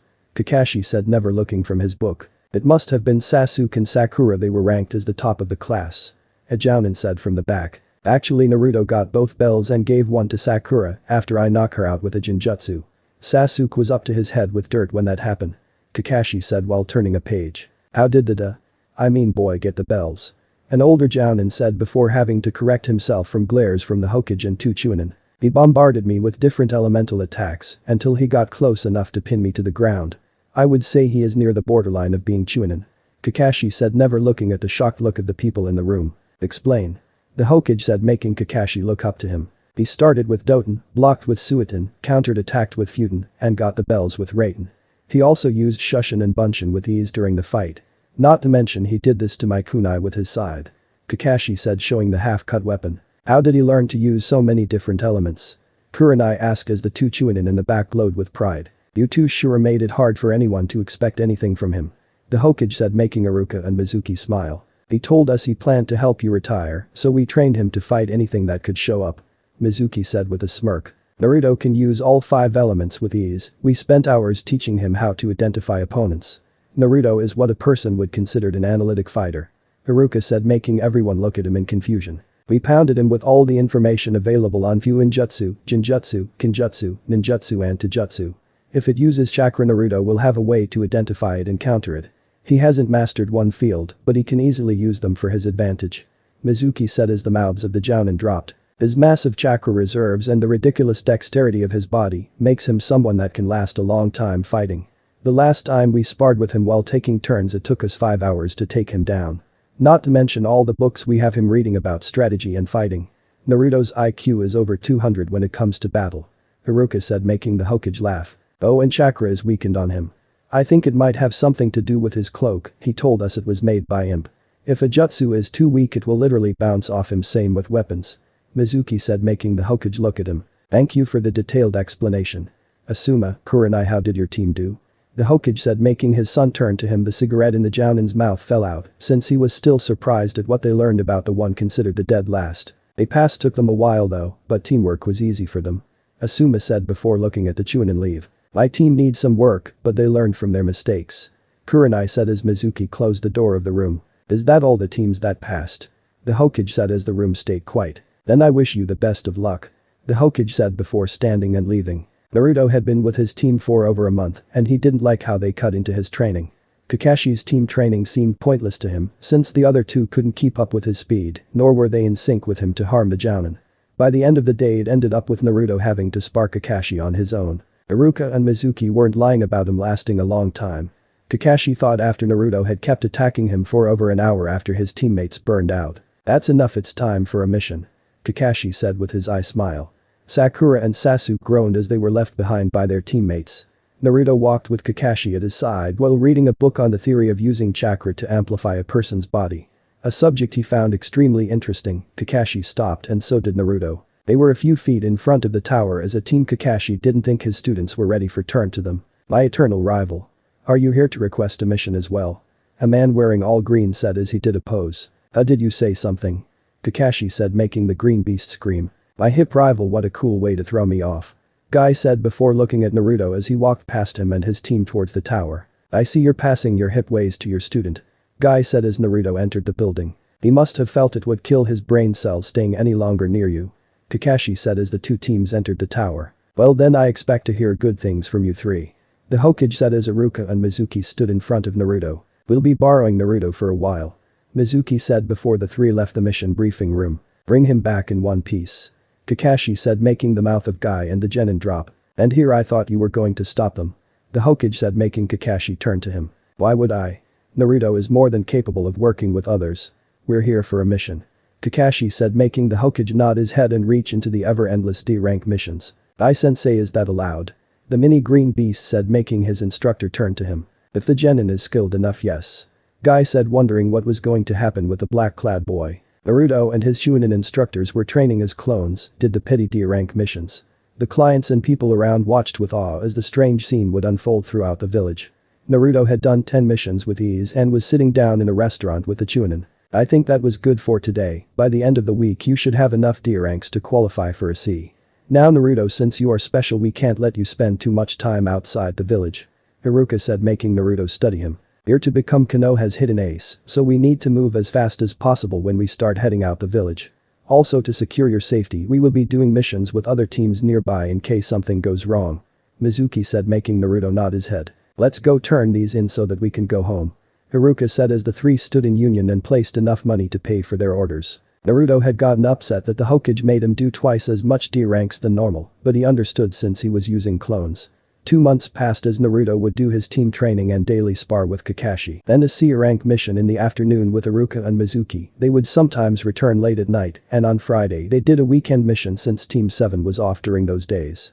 Naruto had grown with experience as training time had dropped, but the spar with Kakashi and the Chunin was keeping him far higher than many his age and even older could reach. Iruka and Mizuki could already qualify for Jounin with ease but never knew it. Naruto and his 2 instructors landed outside a battlefield. Teammates were protecting a caravan as it traveled, but the bandits had a rogue from Suna that used poison to make it hard for them to fight. "You got 5 minutes," Mizuki said as Naruto reached for his side. "Starting now," Iruka said as Naruto disappeared. He appeared in front of the fallen Hinata. She had collapsed since her body had taken in too much poison. Naruto did a full sweep with his scythe cutting through 4 bandits. Hinata watched with awe and horror as Naruto finished the enemies before she fainted. Kurenai defeated her opponent with a genjutsu and turned to her team. They were already being treated by Iruka and Mizuki. Naruto was hiding in the tree line since he was supposed to stay as hidden as possible. Thanks for the assist, the rogue wasn't supposed to show up.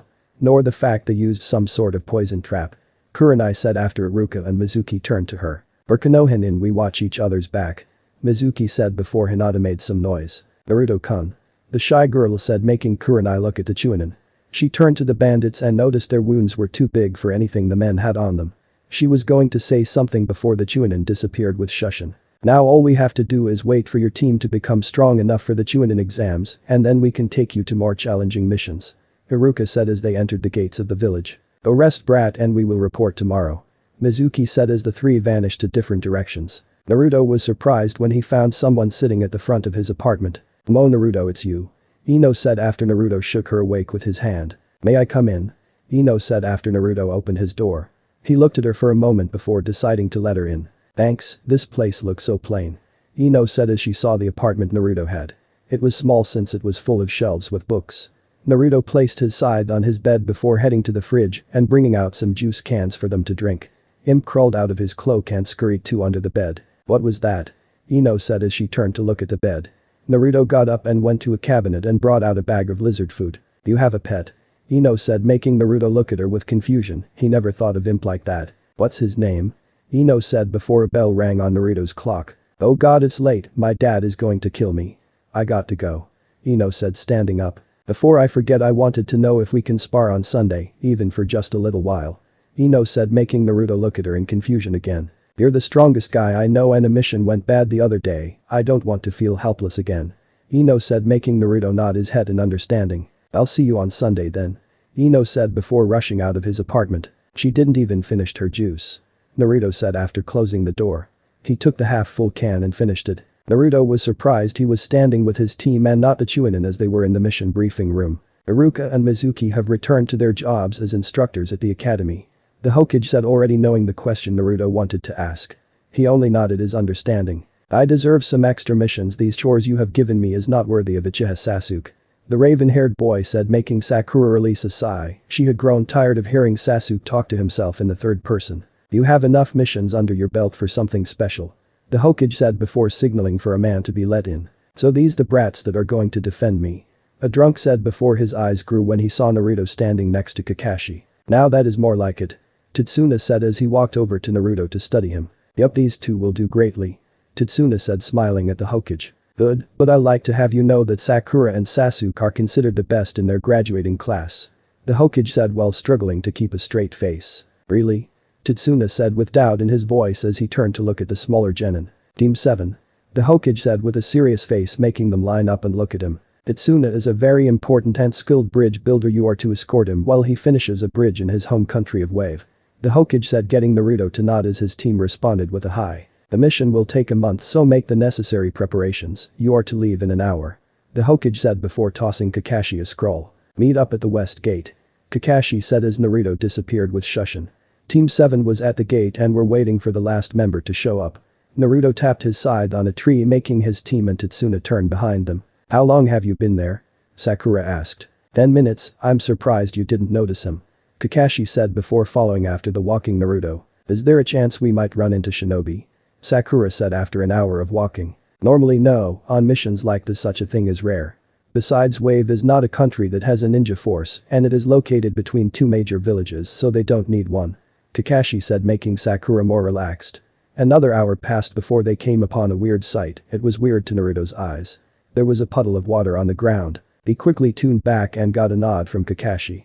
Naruto slowed his pace and was now walking in between Sakura and Sasuke.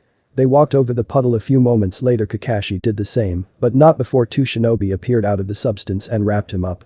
To the genin horror and that of Tetsuna, the jounin had been cut to pieces. "That's one," the taller shinobi said before he got punched in the face by Naruto. The cloaked figure turned and blocked a clawed arm with his side. "No, this can't be happening. Naruto is too strong to lose to them," Sakura thought as she saw Naruto give ground to the Kirinin. Naruto turned and let his opponent slide past him so that he could dodge another claw. "Naruto!" Sakura yelled as she saw him be suddenly tied up by the two brothers. To her horror, he was viciously cut by the chains since they had not been able to scratch the side. The chains came loose and Naruto fell to his knees. Sasuke growled with rage before making seals. He launched a ball of fire at the two nin. They separated their chain and took two different paths to kill Tetsuna. Sakura stood in front of Tetsuna with a kunai, but tears were running down her face. She knew if Kakashi and Naruto didn't have a chance against them, how would she? Sasuke turned to block off the nin before his eyes grew. Tetsuna and Sakura were suddenly pulled back from the shoulders. Their eyes grew as Naruto stood in front of them unharmed. A kunai appeared on his right hand while a shuriken on his left. Chakra surrounded him before he threw the two weapons at each nin charging him. The eyes of the Kiri and Konoha nin grew as one projectile suddenly became 100 and stabbed into the Kiri nin. Shuriken Kage Bunshin no Jutsu. That's a technique the Hokage used during the war, Kakashi said as he appeared next to Naruto. Both disappeared for a moment and reappeared with their fists smacked into the stomach of the heavily injured shinobi. "You threw with enough force to stop them, but not enough to kill them. You also missed their vital organs on purpose. I'm impressed," Kakashi said after tying up the men to a tree. "But how?" Sakura said as Kakashi and Naruto walked up to her and Tetsuna. "Hawarimi," Sasuke said as Sakura looked at the spot she thought had been the death sites of her teammates. There was a shredded log and one with deep wounds with a scythe.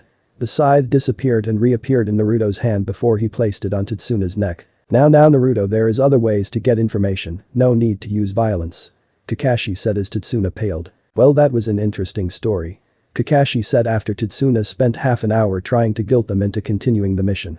Naruto placed his scythe on his back. He was ready to help but wasn't going to force his team into doing anything they were not ready for. He locked eyes with Kakashi before both of them looked at Sakura. "You're the smart one, Sakura, what should we do?" Kakashi said, making Sasuke look at him in disbelief. "It wasn't right for him to lie and get us almost killed," Sakura said with a shaky voice before she felt Naruto place a hand on his shoulder. She turned to him and somehow felt her body fill with strength. "But we're shinobi, it would be a disgrace for the village if we don't help," Sakura said with determination. "I'm glad you feel that way, let's continue," Kakashi said, making Tetsuna release a sigh. It soon left when Naruto's scythe appeared at his neck again. "This has now become an A rank mission. You will pay the difference when Wave gets on its feet again," Kakashi said, making the bridge builder nod his head. Naruto didn't know how to feel as they traveled closer to Tetsuna's home. The man had lied to the village about the mission they were doing, but he had done it out of necessity. Worst case scenario would be that his teammates would learn about Imp. The Black Rock armored dragon was ready in case Naruto needed him. Unknown to Imp, or perhaps the dragon did know, but Naruto didn't. The blonde wanted the dragon close to him, not to fight, but to keep it safe. Imp was his first friend, but sometimes he wondered if the dragon thought of him the same way. The more he got educated, the more he questioned the creature that had been at his side since his birth. He had asked the Hokage how he obtained Imp. The village leader simply said that Imp just showed up one day in his nursery, and since then both have been inseparable. Naruto appreciated everything his friend had done for him. From scaring off attackers to stealing food when they were not allowed to buy any. Not to mention it carried two scrolls that seemed like nothing made by human hands. He just accepted the fact that his scythe was brought to him by Imp. The thing he didn't understand is that the scythe always stayed taller than him. He had never given it an upgrade besides the seal to summon it, but the weapon would always tower over him. And he never needed to sharpen it or worry about it cracking since it never showed signs of wear. He trusted the Hokage and Imp even more. He just didn't like the fact that they were hiding something from him. He just hoped that it wasn't something too big. Naruto turned to look at his teammates. Sasuke was leaving 100 openings as he walked without a care in the world. Sakura, on the other hand, looked like a nervous wreck. She would turn to look at every little noise. Seeing her teammate and leader get killed was a bit too much for her, even though both had used an illusion to trick their opponents. Tetsuna seemed more calm since he no longer had to worry about the Konoha in abandoning him. Sakura was so busy looking around that she didn't notice the root sticking out. It caught her leg and she fell. Sakura closed her eyes waiting for the pain to come. Surprisingly, it never did. Instead, she was lifted in the air by two hands. She turned around and saw Naruto had saved her from humiliation. He gently put her on the ground. She looked at the black silk that shielded her face. These last few months they had spent as a team had rid her of all the fear she had of her fellow shinobi. She took a deep breath to thank him before he rushed her into the ground. Sakura wondered what was happening but saw that Kakashi had pulled the client down as well. Sasuke had dove to the ground, not being used to dodging that way. The lone Uchiha had his butt sticking out in the air. Sakura looked up and saw Naruto get up. He lifted her as well since he had used his forearm to prevent her head from getting hurt. Team 7 and the client turned to a large tree with a ridiculous-sized sword buried in it. A few moments later a man appeared, just like the two that had attacked near the village. This man was from Kiri. His face was wrapped with bandages only showing his eye and the fact he had no eyebrows. He had arm warmers with a cow pattern, at least that's what it looked like to Sakura. He had baggy pants and was standing with his back to them. Naruto let go of her and got behind Tetsuna before Kakashi told them to use a formation. Sakura felt a dark air come from the man, but the feeling got worse as Kakashi began to release his own. Then Naruto followed, making her. Sasuke and Tetsuna turned to the scythe user. He brought his scythe out and had it in a defensive position. So this is what happened to the Kakashi of Konoha. Stuck babying children that play ninja games. The man said as he looked down on the genin. What about you, Zabuza? Have things been so bad that you are now the shoe shine boy for a crime lord? Kakashi said, making a tick mark grow on Zabuza. Just hand over the old man and your team can walk away. No reason to shed blood for the guy. Zabuza said, making fear grow in the old bridge builder. That sounds good. Too bad that he is a paying client. We need to finish the mission to get the rest of our money. Kakashi said, making Tetsuna release a sigh. What a shame. Zabuza said as Kakashi lifted his hide. The genin found it strange since they figured he lost the eye during battle. Then Sasuke snapped right before he started to point to Kakashi and rambling something Naruto didn't recognize. Bringing the Sharingan out so early, I feel honored. Zabuza said with a dark laugh. Sharingan? Isn't that Sasuke's bloodline? How did Kakashi get an eye? Is he a mixed breed or something? Naruto thought as he felt him crawl out from his cloak. The dragon moved into the tree lines, not once triggering the humans to pay attention to him. It was a basic demonic trick to use their chakra to cloak themselves. He could stand between the two jounin and they wouldn't notice him. The golden blonde smirked since he had learned the basic of the trick but just needed to perfect it. Imp sniffed the air and released a light snarl. Another one. But it's too far to attack. Unless they use jutsus. I'll keep an eye on that one. Naruto thought as he saw Sasuke begin to give to the bloodlust. Damn it. How am I supposed to kill him when I can't even stand this is? Sasuke thought as he wanted to cut himself to end his fear. Don't worry Sasuke, I'll never let my teammates die in front of me. Kakashi said with a smile as the fog around them grew stronger. We'll see about that. Zabuza said before appearing in between the genin and Tetsuna. Sakura and Sasuke looked with horror as the man looked ready to attack but then burst into water. What just happened? Tetsuna said before they saw electricity around them. The lightning trap. Seems you have one descent student. Zabuza said from a safe distance. Who is he talking about? Sakura thought before they turned to Naruto. His left hand was charged with blue electricity and was sending pulses down his body and filling the ground around them. You won't be getting near Tetsuna anytime soon. Knowing Naruto, he probably started that trap as soon as you popped out. Kakashi said with pride. Sakura looked around her and was amazed. It was like a circular net of electricity was running around. Had they taken one step they would have triggered it. Sakura released a sigh when she noticed it was big enough to keep Zabuza and his sword from reaching them. Naruto, how long can you keep that up? Kakashi asked, making Naruto just look at him. A moment of awkward silence filled the air before Kakashi did his Konoha famous eye smiles. Keep up the good work. Kakashi said before trying to search for Zabuza. If I get rid of the brat then the problem is solved. Zabuza yelled as the sound of the sword cutting through the wind came again. Naruto turned and threw his scythe that cut right through the weapon, but it became water.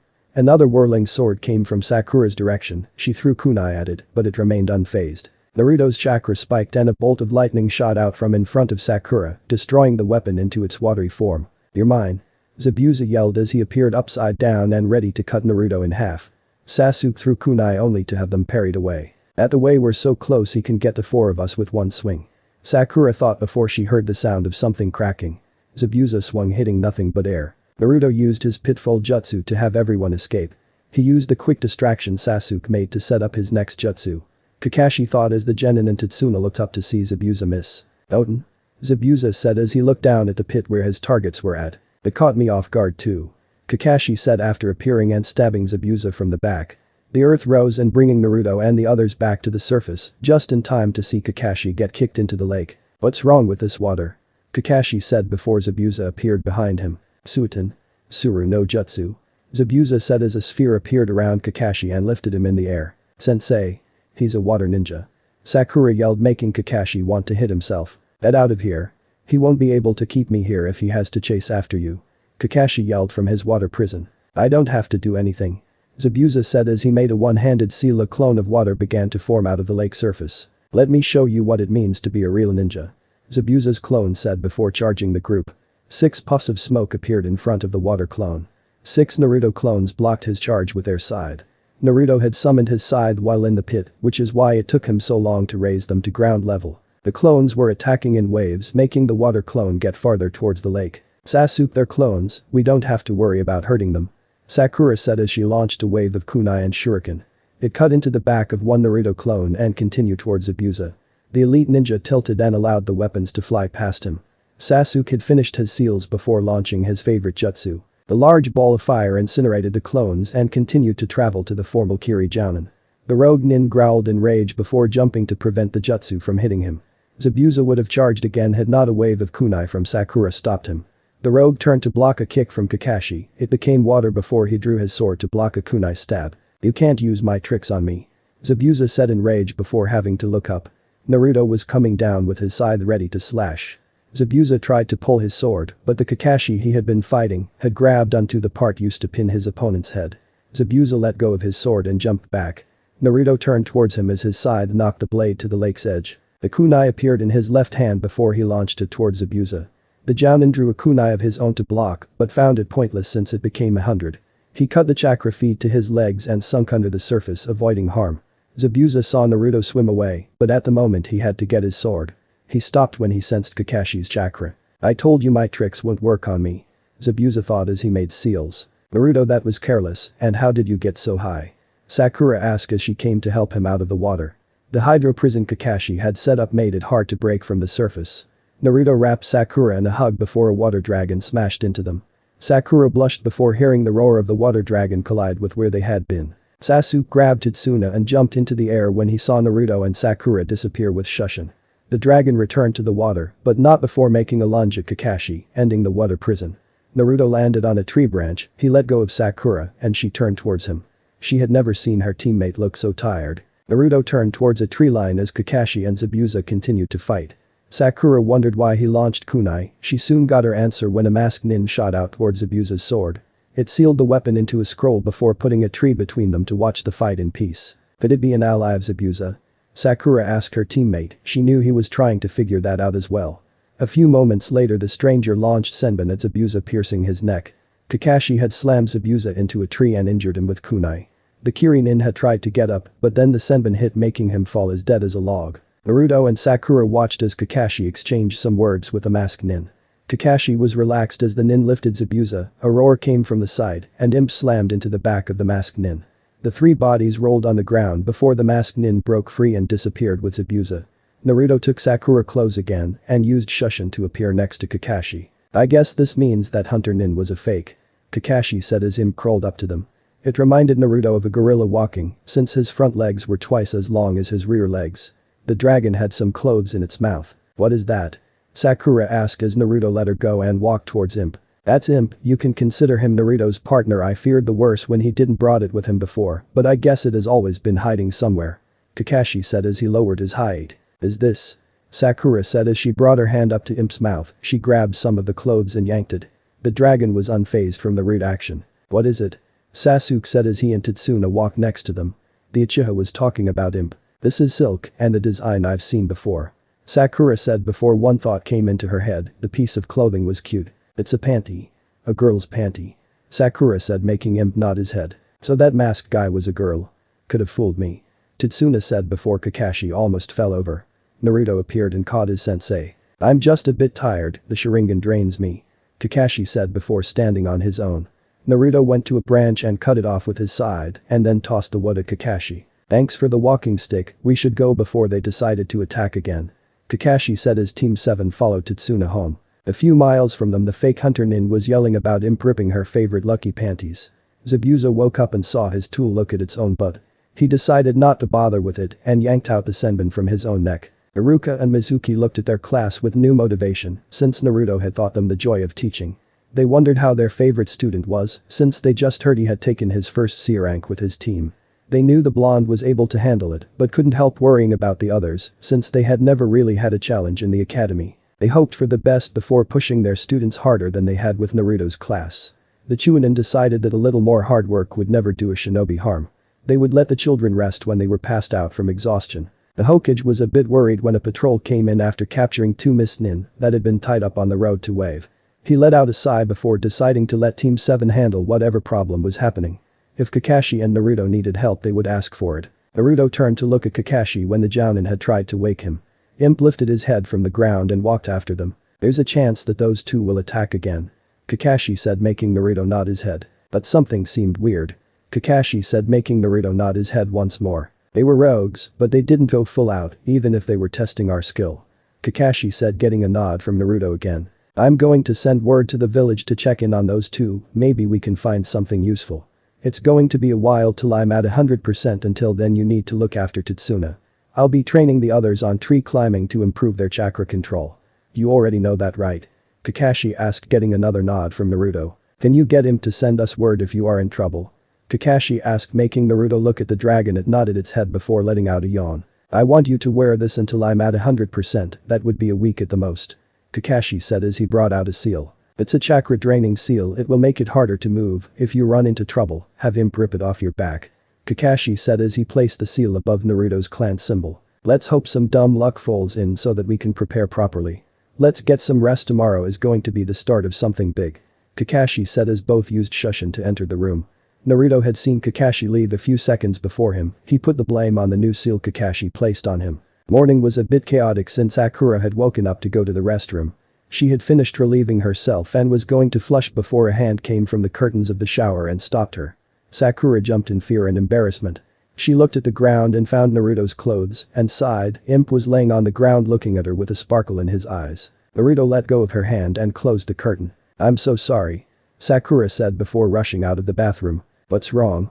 Sasuke said as he tried to reach for the door. No, stop, Sakura said, making the raven-haired boy look at her. Why? Sasuke said, making Sakura blush. Naruto is in there, taking a shower, Sakura said, making Sasuke look at her with shock. Didn't you just? Sasuke said, making Sakura nod her head as her blush grew strength. So what did he look like? Sasuke said, making Sakura pause. I don't know, I only saw his hand. It was a bit foggy, which is why I probably didn't notice anything, Sakura said before the sound of the toilet flushing came from the bathroom. Naruto came out with Imp on his shoulder. He walked past both Genin and headed to the kitchen to eat. Awkward, Sasuke said before noticing Sakura had gone in the bathroom again. Sakura, open up, Sasuke said while pounding on the door. Sasuke, Kakashi said, coming from the room he had been allowed to use. Give the girl some privacy, it's rude to rush people, Kakashi said before going to eat. Sakura was eating as Sasuke came down with a mad face. You didn't leave me any hot water, Sasuke said as he glared at his team. That's the reason we woke up early to bathe.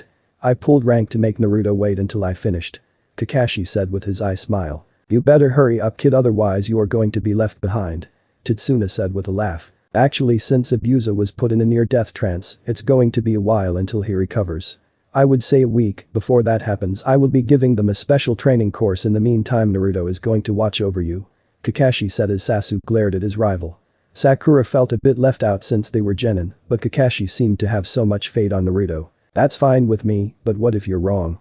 Tetsuna said, making everyone look at Kakashi. Naruto has a lot of experience keeping away from people stronger and faster than him, also Imp will know where to find us, Kakashi said, making the black dragon give out a roar. Then let's go, kid, the earlier we start the faster that bridge gets finished, Tetsuna said, getting a nod from Naruto. Oh Naruto, see if you can put this to good use, Kakashi said, handing Naruto a fishing pole. Naruto took it and was surprised 4 small scrolls were attached to it. Good luck, Naruto, Sakura said before the Scythe user left with Tetsuna. You two done yet? At this rate Naruto is going to get farther away from you, Kakashi said, making Sakura and Sasuke feel bad. They quickly finished their meal before running after the Jounin. Kakashi led his students into the woods near Tetsuna's house. This is a trick that if learned properly will increase your strength tenfold, Kakashi said, making the genin look at him with disbelief. What is it? Sakura asked. It's called tree climbing, Kakashi said, making the genin had leave them. That's not possible, Sasuke said as Kakashi walked up a tree with ease. The trick is to use chakra to stick to the wood, Since you are just learning to do this and were in a hurry, you are going to run up the tree, use a kunai to mark how far you have climbed. Kakashi said as he threw the weapons needed to his student's feet. Does Naruto know this? Sakura asked as she took the kunai. Yes, he does. He probably knows a few more advanced things since he had obtained private training. However, that is why I'm here to help the two of you. Kakashi said with his eye smile. Begin. Kakashi said as his students ran up the tree. A smile grew on him as Sakura reached higher than Sasuke. The Uchiha grew with rage since he was behind both of his teammates. Sakura landed on the ground and was breathing hard. My body hurts. How does Naruto do this? Sakura said to herself before running up the tree again. She felt terrible since she wasn't able to reach her original height. Sakura has more control, but her chakra reserve is extremely low, while Sasuke easily beats her in chakra, but his control is terrible considering the jutsus he knows. Haruka and Mizuki really knew what they were doing when they trained Naruto. It's almost impossible to find someone as balanced as him. They made my job a lot easier. Kakashi thought as he saw his students train. Naruto made a clone do some fishing while he opened the first small scroll. To his excitement, there was a jutsu for him to start learning. Naruto made 4 more clones to watch around Tetsuna and his workers before using chakra to walk under the bridge to train on his new jutsus. Imp stayed on the top since he was needed in case the clones had to fight someone. Imp spent his time helping Tetsuna by carrying material to the workers. A whistle sounded and Naruto came back from the bottom of the bridge. The workers gathered their tools and prepared to go home. As they came to end of the bridge, a small group of mercenaries appeared. Edo sent us to send you a message. One mercenary said before rushing the frightened workers. Imp rushed from Tetsuna's side and slammed on the chest of the closest mercenary. The man looked in horror as the dragon growled in a predatory way. The dragon raised its tail, which showed a rock blade tip, and stabbed it in the man's head, killing the guy before he could scream. One mercenary tried to hurt Imp, but he was cut in half by Naruto and his scythe. Naruto spun his scythe until it was on his back with the blade near his feet. His chakra spiked and the Futon jutsu he used on Kakashi unleashed on the mercenaries.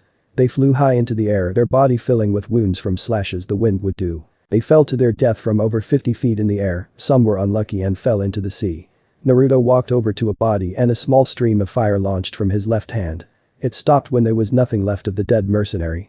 Imp would just grab a body and toss it into the seas since a few predators had gathered. It took Naruto 10 minutes, but he properly disposed of the dead. The people of Wave were a bit uneasy about what they saw, but after remembering the wrongs Gato and his men did, they went to celebrate. That was impressive. Tetsuna said as Naruto looked at him. Let's go home. Tetsuna said before both traveled to his house. The people in Tetsuna's house were surprised at the large amount of different sea creatures Naruto had caught while fishing. It seemed the cooler Naruto had was especially made for hunters and allowed for large creatures to be sealed in it without them going bad. Tsunami took Naruto to nearby houses and gave some of the food away. Naruto didn't care since it was a clone that did all the work. That night they got to eat shark, which apparently was Tsunami's specialty when it came to cooking. Kakashi asked Naruto how it had gone in the bridge and Naruto just lifted his right hand to say it was okay. Which Tetsuna found shocking, so he told everyone what happened. If you ever need help, make sure to call us. Kakashi said in a lazy tone. Go away. A little boy said from across the room. He had his head sticking out from the hallway. Inari, be nice. Tsunami scolded her son. But they are going to make things worse. Gato is going to get mad and he is going to hurt people again. Inari said as he glared at the shinobi. No one is strong enough to beat Gato. Inari said before running upstairs with tears in his eyes. That was interesting. Kakashi said after the room had gone quiet. Naruto stood up and took his plates to the sink before Imp curled up his back and had his head over Naruto's shoulder. Sakura couldn't get over how dangerous the two looked. If you're going to do some evening training, make sure to take it easy. Kakashi said, getting a nod from Naruto. You two should go sleep soon, we got a lot of work to do tomorrow. Kakashi said before going to sleep. Sakura saw Sasuke leave, but she wasn't ready to sleep yet, but at the same time she was too tired to train. Instead, she decided to see what training Naruto did on his own. She walked towards the sound of battle and saw as Imp and Naruto were sparring. The black dragon would jump and dodge as Naruto tried to strike him with his scythe. Imp would counter-attack by sending a ball of lava at Naruto. Sakura watched for 2 hours before deciding it was time for her to go. Especially since Naruto didn't seem to notice her. This was the routine for Team 7 as they waited for the rogues to appear once more. On the last day, Kakashi decided to let Naruto sleep in since the blonde had done escort duty by himself for so long. Naruto appreciated the gesture, but in reality he only needed few hours of sleep. He was eating with Inari and Tsunami. They were always the last to eat before the door broke open from an attack. We're here for the woman. A samurai said with malice, but it toned down when Naruto stood up and brought his scythe in a swing-ready position. Naruto's Scythe's blade was twice the length than a normal one, and it was 4 times as thick. It was designed to slash things with ease. The samurai charged since it was going to be hard for Naruto to attack with the scythe. Inari looked in awe as the ground broke in front of Naruto, and the 2 samurai fell. Naruto looked down before waving goodbye. The ground closed as the samurai screamed before being crushed. Inari and his mom looked at Naruto with awe and fear before he made 5 clones to surround the house. Imp climbed up his shoulders, and both disappeared into black smoke. Naruto had finally gotten his custom Shushin to work. Sasuke dodged an attack from the masked nin before they charged at each other again. Sakura was amazed at the speed Sasuke had gained, but she knew it lacked what Imp had done against Naruto. She wondered how strong the scythe user really was. She jumped when she saw him appear next to her. That wasn't a normal Shushin, otherwise we would have sensed him or heard him appear. Naruto is proving to be far beyond his peers. It's going to be fun showing him off. Kakashi thought as they continued to watch the fight. That's the brat that caused me a lot of problems. And that thing on his shoulders is.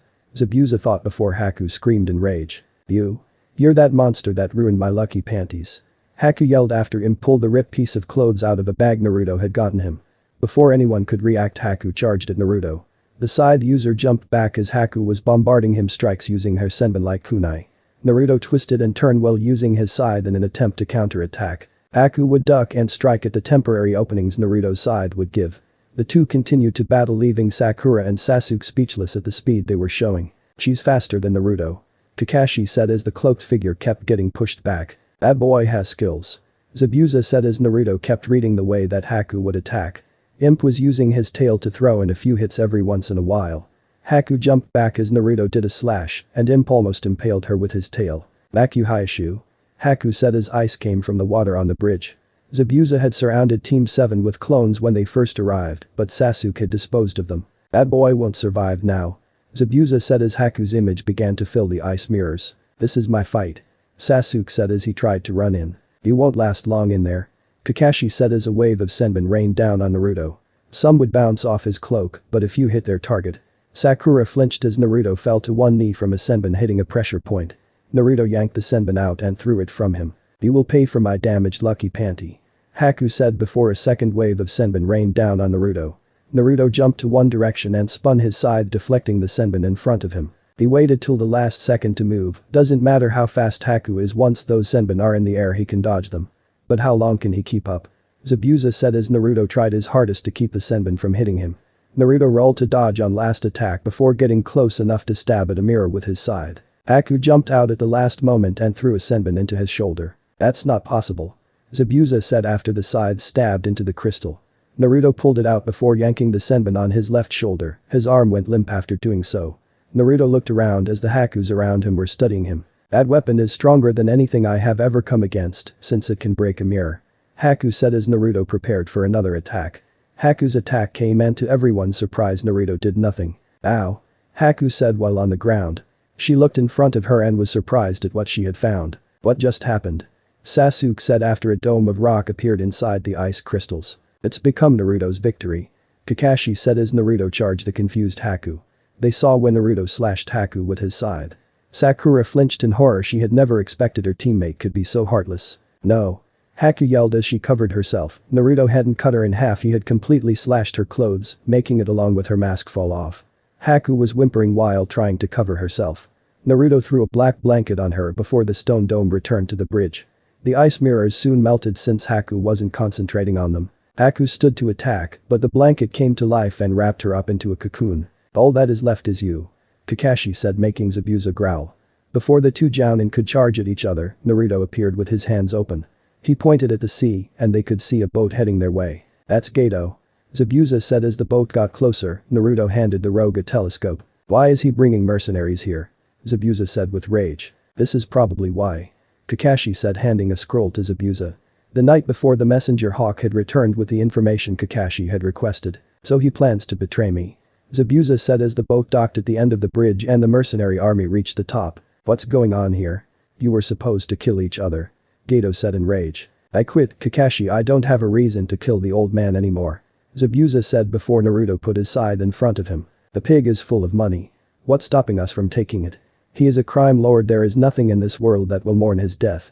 Naruto said, making Zabuza smirk as Team 7 was left speechless. I like the way you think, kid. Zabuza said as both stepped forward with their large weapons drawn. Don't think you scare me. Gato said as he started to walk behind his hired goons. Naruto and Zabuza charged the mercenaries, both using skill and power to overpower the poorly trained men. I'm tired of just watching. Sakura said before running and kicking a man in the head. Looks like Sakura got stronger, let's go Sasuke, this fight might be dangerous for our client if it gets out of hand. Keep an eye on Haku and Tetsuna. Kakashi said as the dragon stood in front of the wrapped up girl and Tetsuna. 40 minutes later Naruto stood behind the crime lord as Zabuza walked up to him with his sword drawn. Stop, I'll pay you if you let me go. You won't be able to get my money without me. Gato said with fear, making Zabuza pause his attack. Shinobi always have a way to get what they want. Naruto said before decapitating the crime lord. To everyone's surprise, Naruto did a backflip and went over the edge of the bridge. Fighting was heard from the boat before Naruto appeared with a treasure chest in his hands, his side was dripping with fresh blood. Naruto put the chest on the ground before raising 7 fingers to the others. So he has 7 more chests in that boat. I think 2 chests for Zabuza and Haku is fair, 4 for Wave and the last one for Konoha. Kakashi said as Team 7 along with Zabuza disappeared towards the boat. Zabuza was carrying 2 chests and each member of Team 7 had 1. Kakashi, do you think you can do me a favor? Zabuza said as Tetsuna and the genin were counting the money. What is it?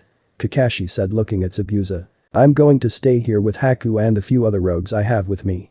With this bridge completed it will bring more money to the country. I want to set up a shinobi police force here since small countries are allowed to make them. Zabuza said, making Kakashi nod his head. Sounds good, but the daimyo of Wave was killed by Gato, so you will have to stay in hiding until a new daimyo is picked. Kakashi said, making Zabuza nod his head. I know, but there is others in this world that will be more than willing to try and fill in the gap Gato left. Zabuza said, making Tetsuna laugh. They won't try anything with shinobi like you here. Tetsuna said as they closed the treasure chest. But what about real hunters? Sakura asked. Don't worry, Zabuza and his minions died in this mission. That's what we will report when we get home. Kakashi said with his eye smile. Do you mind protecting Tetsuna so that we can go home? Kakashi said, making Zabuza laugh. Please, that will be a piece of cake. Zabuza said as they began to head to Tetsuna's home. But then we will get our things. But if you try anything we will hunt you down. Kakashi said, suddenly disappearing and reappearing with a kunai at Zabuza's head. Kakashi's Sharingan was active and spinning as the rogue smirked. I'll be waiting. Zabuza said before Kakashi smiled and lowered his height. Let's go, we've been gone long enough. Kakashi said as everyone went to Tetsuna's home. Team 7 gathered their things and watched over as the money was distributed properly throughout the country's people. If you ever need a place to take sanction in, come to Konoha. Kakashi said, getting Zabuza and his shinobi to nod their head. Team 7 left on a boat as Zabuza and his shinobi walked over to the bridge to help.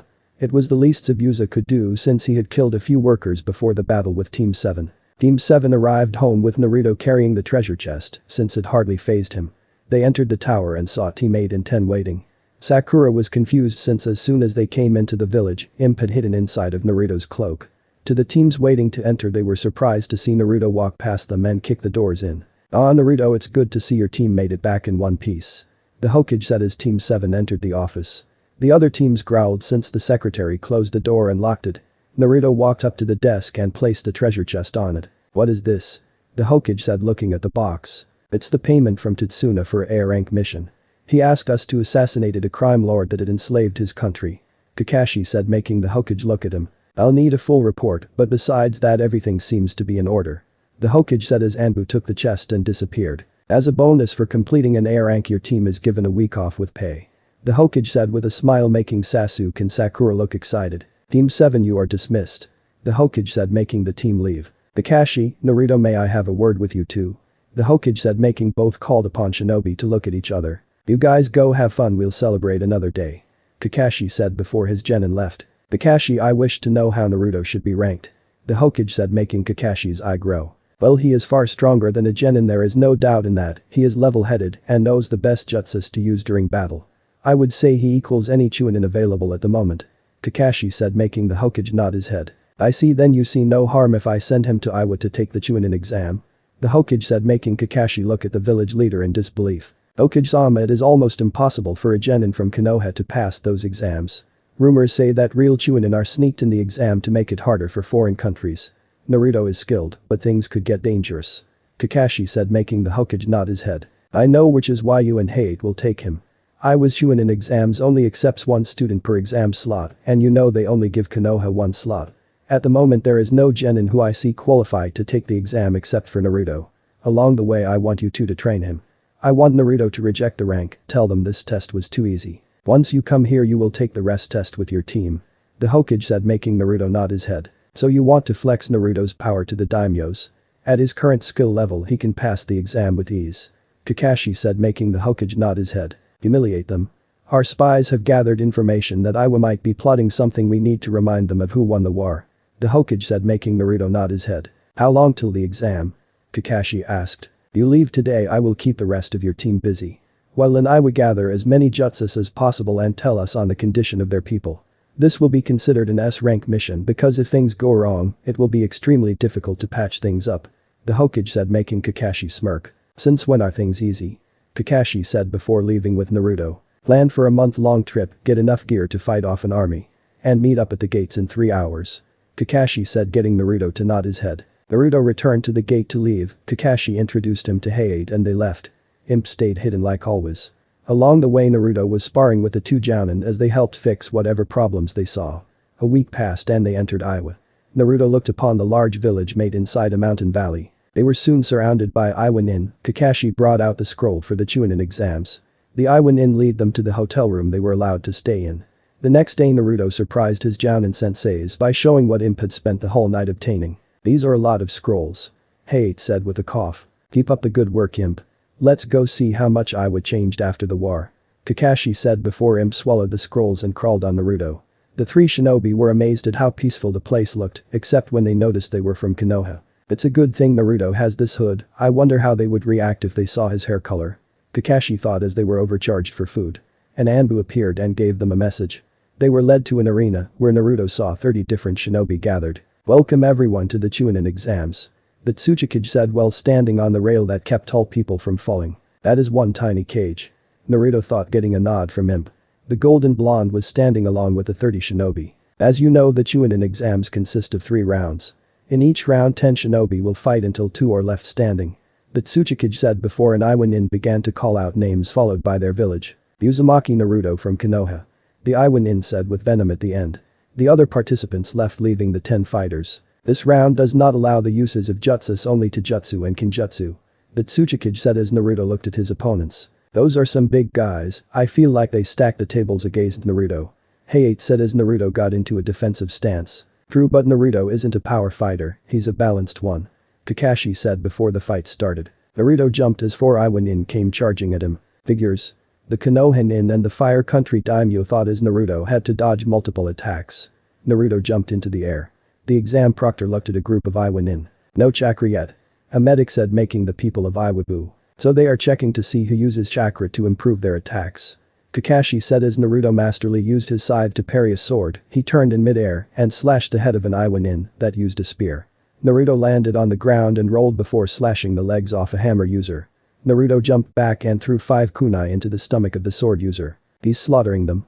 Hayate said as Naruto toyed with a nin around him. Naruto grows stronger as he fights, a trait that his Chunin instructors made sure to take full advantage of. Kakashi said as Naruto was the only nin standing, only the Iwa nin had been killed, but that was because they had tried to kill him first. Naruto was a proud believer of peaceful solutions. Uzumaki Naruto advances to the next round. The proctor said before Naruto disappeared with Shushin and appeared next to Kakashi and Hayate. Should we watch the next round?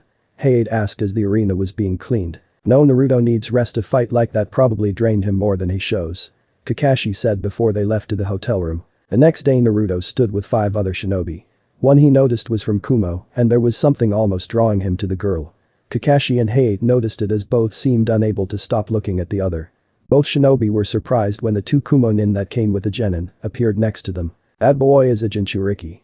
The darker man said, making Kakashi and Hayate look at him in shock. He is 1-2 the same as with Yujito. The woman said as the match was about to begin. I see, please don't say anything, Naruto doesn't know about the burden he carries. Kakashi said, making B look at him in disbelief. Only 3 are allowed to continue to the next round. The proctor said as Naruto, Yujito and a Kiri nin looked at the 3 Iwa nin standing before them. We should work together. The Kiri nin said as the proctor went over the rules. I agree. Naruto said as he put up his side. The rule was that only jutsus were to be used during this fight. How do I know I can trust you? Yujito said as she looked at Naruto and the Kiri nin looking ready to fight. You don't. The glasses user said, making Yujiro step back. But at the moment we need to cooperate to accomplish our mission. Naruto said as the proctor raised his hand. What mission? Yujiro said as the hand came down. To bring down Iwa. The Kirin and Naruto said in union as they charged from two different sides. The Iwa shinobi made a boulder of stone before launching them at the foreign shinobi. Naruto disappeared with Shushin and appeared in front of the Kirin. I knew one of them was lying. Yujiro said with rage. It left when Naruto cupped his hands and gave a boost to the Kirin. Naruto dove his arms in the ground, making two walls of dirt appear behind him and in front of Yujiro. They took the attack of the boulders. Suiton. Teppadama. The Kirin yelled before shooting balls around the shinobi, drenching them and the ground with water. Water conducts electricity. Naruto said, making Yujiro hiss at him before charging a Raiden attack and zapping all three nin at the same time. Suiton. Teppadama. The Kirin yelled before launching a large ball of water. Heitan. Kakakyu no Jutsu. Yujiro yelled before shooting the large ball of fire. Gyuten. Datapa. Naruto yelled before releasing a ball of wind. The three jutsus collide and grew into a massive ball of destruction. Chaos Strike. Naruto said as the jutsu smashed into the paralyzed Iwa nin. A powerful explosion made the arena quake before the three Iwa nin were sent flying out of the jutsu. Nice name you gave it. My name is Yuki. Soma Yuki. The glasses-wearing nin said after appearing next to Yujiro. Uzumaki Naruto. Naruto said appearing to the right of Yujiro. Yujiro Nai. Yujiro said as the three waited for the Iwa nin to get up. The ones to advance to the final round is. The proctor said, making the crowd ready to cheer. The Iwa nin. The proctor said, making Yujiro and Yuki mad. You got to be kidding. B said with rage. This was a one-on-one battle. These three broke the rules by combining their attacks. The proctor said with a smile. Let the babies kept their chunin rank. Naruto said, making his temporary teammates look at him. I don't want to get associated with such weaklings anyways. Naruto said, turning his back to the angry Iwa proctor. You're right, Naruto. If people learn we became chunin at Iwa, they won't ever let us hear the last of it. Yuki said with a smile. I was hoping for a better challenge. I heard Konoha is going to have the exams next, mind showing us around. Yujiro said as she walked between Naruto and Yuki. Sure, I know the best raiment stand. Naruto said before they appeared in front of the jounin that had brought them. Let's go check out and head home. Kakashi said, making Naruto nod his head. Pillar B, the Thunder Rose, Sharingan Kakashi, Hade of the Crescent Moon, and two Swordsmen of Mist. No one will dare mess with those six, and the students they brought easily have chunin level already.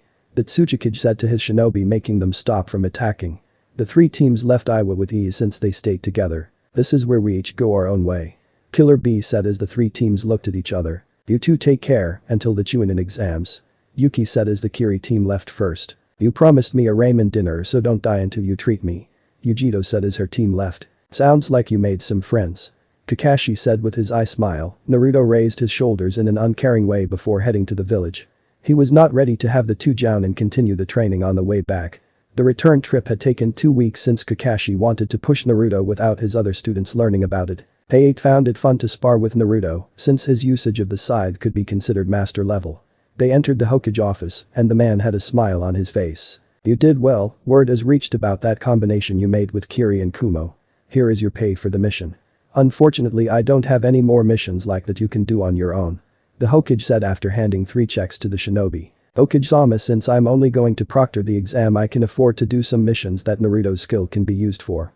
I noticed he is self-taught with his scythe. It won't hurt if I train him until the chunin exam starts, will it? Hade asked, making the Hokage think. It depends on Kakashi. The Hokage said, making the jounin look at the Swordmaster and Naruto. Naruto needs to improve his speed. The best way to do that is to train with Hade. Just bring him around every once in a while so I can give him a few things I see he could use. Kakashi said, making Hade nod his head. Let's go, Naruto, we only have 2 months before the chunin exams. Hade said as Naruto followed him. A month had passed after Naruto started his training with Hade and a woman with long purple hair. They were teaching him swordsman tricks on how to suddenly increase the speed of his slash. They also had him doing real fighting with them. Naruto was having a lot of trouble keeping up with them. They pointed out that imp worked as a limiter since the dragon weighed 30 kilos. Hade had Naruto redo his Kenjutsu training from the beginning. Both Kenjutsu masters would advise Naruto on where they saw flaws. Naruto did 4 C ranks with Hade and 3 B ranks, which made Naruto see that not everything was as easy as he thought. Naruto had been summoned by Kakashi since Sasuke needed another mission or was going to go crazy. Sakura and Sasuke watched as Naruto appeared with imp on his shoulder. They were surprised since the Hokage said Naruto had been helping at the tower with paperwork. Long time no see, I hope you know I've gotten stronger. Sasuke said with arrogance. Naruto looked at Kakashi, and the Jounin just shook his head saying no. How was things in the tower? Sakura said, making Naruto a bit confused. Kakashi-sensei has been training us a lot while you were gone. Sakura said with a smile. I can tell. Naruto said before Kakashi coughed and led them to the tower. Team 7, good to see you. This is your mission for today. There is a small bandit force near the border of Suna and Konoha, remove them, since a team from Suna is to come soon, wouldn't want any harm to come to them. The Hokage said as he gave the scroll to Kakashi. Team 7 traveled for 3 days before coming upon the area that was supposed to be the bandits' camp. Naruto threw his shoulder, making Imp launch into the air. The dragon took off running on the ground before disappearing in the tall grassy land where they were traveling. I guess now we wait and see what Imp finds. Kakashi said after seeing Naruto sit down without a care in the world. An hour later, Imp came out of the grass, it quickly jumped on Naruto and pointed towards the direction they had to go. Team 7 came upon a raided caravan. Bandits were looting the place while merchants were being gathered. Naruto prepared to move in, Kakashi placed a hand on his shoulder. Let's see how far those two can get without us. Kakashi said, making Naruto nod his head. In reality, Kakashi wanted to keep Naruto's skills as much hidden as possible. Alright, you two go down there and get rid of those bandits. We will support you if we see it necessary. Kakashi said as Sakura and Sasuke disappeared. Naruto was amazed at how much Sakura had changed. She was beating the bandits senseless, while never giving them a chance to strike. Sasuke was doing well too, but Naruto expected that much. Half an hour later, the bandits fled from the area. Kakashi and Naruto appeared and helped in freeing the merchants and their families. So what do you think? Sakura asked, standing in front of Naruto. I've seen better. Naruto said, making Sakura a bit depressed. But not many. Naruto said, making her smile. Sasuke is still as overconfident as always. Naruto said, making Kakashi nod his head. The raven-haired boy was standing as if he had defeated all the bandits himself. He got injured twice because of it. Kakashi said, making Naruto nod his head. It should lessen with you around. Kakashi said, making Naruto confused. Sakura and Sasuke were excited about completing a C-rank mission on their own, and Naruto watched both of them interact. He felt a bit let out since they were so close. They reached Konoha a few days later, and Hayate along with the purple-haired girl were waiting for Naruto. Cough. We got a bit of training left. Cough. Hayate said as Naruto followed after them. Training? Sasuke and Sakura asked Kakashi. To help him with his kenjutsu, not many in Konoha use weaponry. Kakashi said before taking his team to the tower. Sakura was walking to Naruto's house since she wanted to test her new power against Naruto. She giggled to herself at how much she sounded like Sasuke. Her mouth was hanging open when she noticed Ino climb the stairs of Naruto's apartment. It lowered when the platinum blonde opened the door with the number that Naruto lived in. Sakura took a breath before walking to the apartment. A smile grew on her face when Naruto opened the door and put Ino out. You're no fun, I'll see you later then. Ino said before turning to walk away. Sakura, what are you doing here? Ino said, making Naruto look out his doorway towards the pink-haired Kanachi. Just came to hang with my teammate. Imp. Sakura said with a smile as the dragon poked his head out and snarled in a happy tone. After learning of the dragon's existence, Sakura would treat it like a dog and not a savage creature that could slice her head off. The dragon rushed towards her and Sakura began to pet its head. Oh god, what is that? It's so ugly. Ino said with disgust. Imp isn't ugly, I find him to be very cute. Sakura said as Ino looked at the dragon that flicked his tongue at her. Ino shivered before telling Naruto to forget about their spars. The platinum blonde fled from Naruto's place as fast as possible, especially after Imp tried to get her to pet him. Spars? Sakura asked as Naruto went inside his apartment. She came a while ago asking for help. Naruto said before going into his fridge to bring out 2 cans of juice. Is she strong? Sakura asked, making Naruto look at her. Not really, considering she comes from a prestigious clan. Why are you here? Naruto said as Sakura looked at her teammate. She was still surprised at how much he could talk and how much comfort and warmth his voice gave her. I want to see how strong I have become. Sakura said with a shy voice. Good, since I am going to need someone fill the gap that Ino made. Naruto said before summoning his scythe and walking outside with Sakura. I won't be able to train long since I need to cook dinner for my family. I always do it on Sunday. Sakura said with a smile. I understand. Naruto said as they came to their team's training ground. Imp was latched on Naruto, which made Sakura look at him. I don't want to hurt Imp. Sakura said, making the dragon laugh. He doesn't get hurt easily and it helps keep things more fair between us. Naruto said, making Sakura nod her head. She got into a fighting style Kakashi was teaching her. It involved a strong combination of kicks and punches, where the user had to be able to switch from one strike to the other. It favored the upper body since Sakura had a killer left hook. She rushed Naruto and he began to move back from the strikes. This is the speed that Sasuke showed on the bridge. I wonder how much stronger he has become. Naruto thought as Sakura rained down strike after strike on him. Naruto turned and tried to deliver a chop to Sakura's head, but she blocked it by bending all the way forward, making one of her legs fly, as if she was doing a front flip. Naruto flinched from the force Sakura hit his wrist with. Sakura turned while on her hands and used her second leg to strike Naruto in the back on his knee. Naruto fell back. Sakura turned and drove her ankle on his stomach. Impa jumped off Naruto after he stared to fall. That hurt. Naruto said after Sakura stopped attacking, she worried her teammate was hurt. Naruto stood before dusting himself and Imp climbed on him again. That was a nice combo, you're a fast thinker and was able to capitalize with ease. Also your flexibility caught me off guard. You are becoming a wonderful Kanachi. Naruto said making Sakura blush. But I can't compare to you and Sasuke.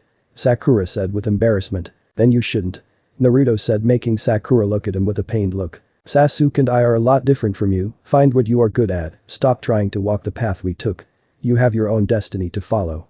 Naruto said before putting his scythe up. Where are you going? Sakura asked. She had hoped to train a bit more. I've always been impressed at the amazing way you can control your chakra, something I can never do. Perhaps we can find something in my library to help you. Naruto said making Sakura look at him in disbelief. But won't that be like me taking your clan secrets? Sakura said making Naruto pause. I don't have a clan, I was born alone. Naruto said before continuing to his house. I never knew Naruto was so lonely.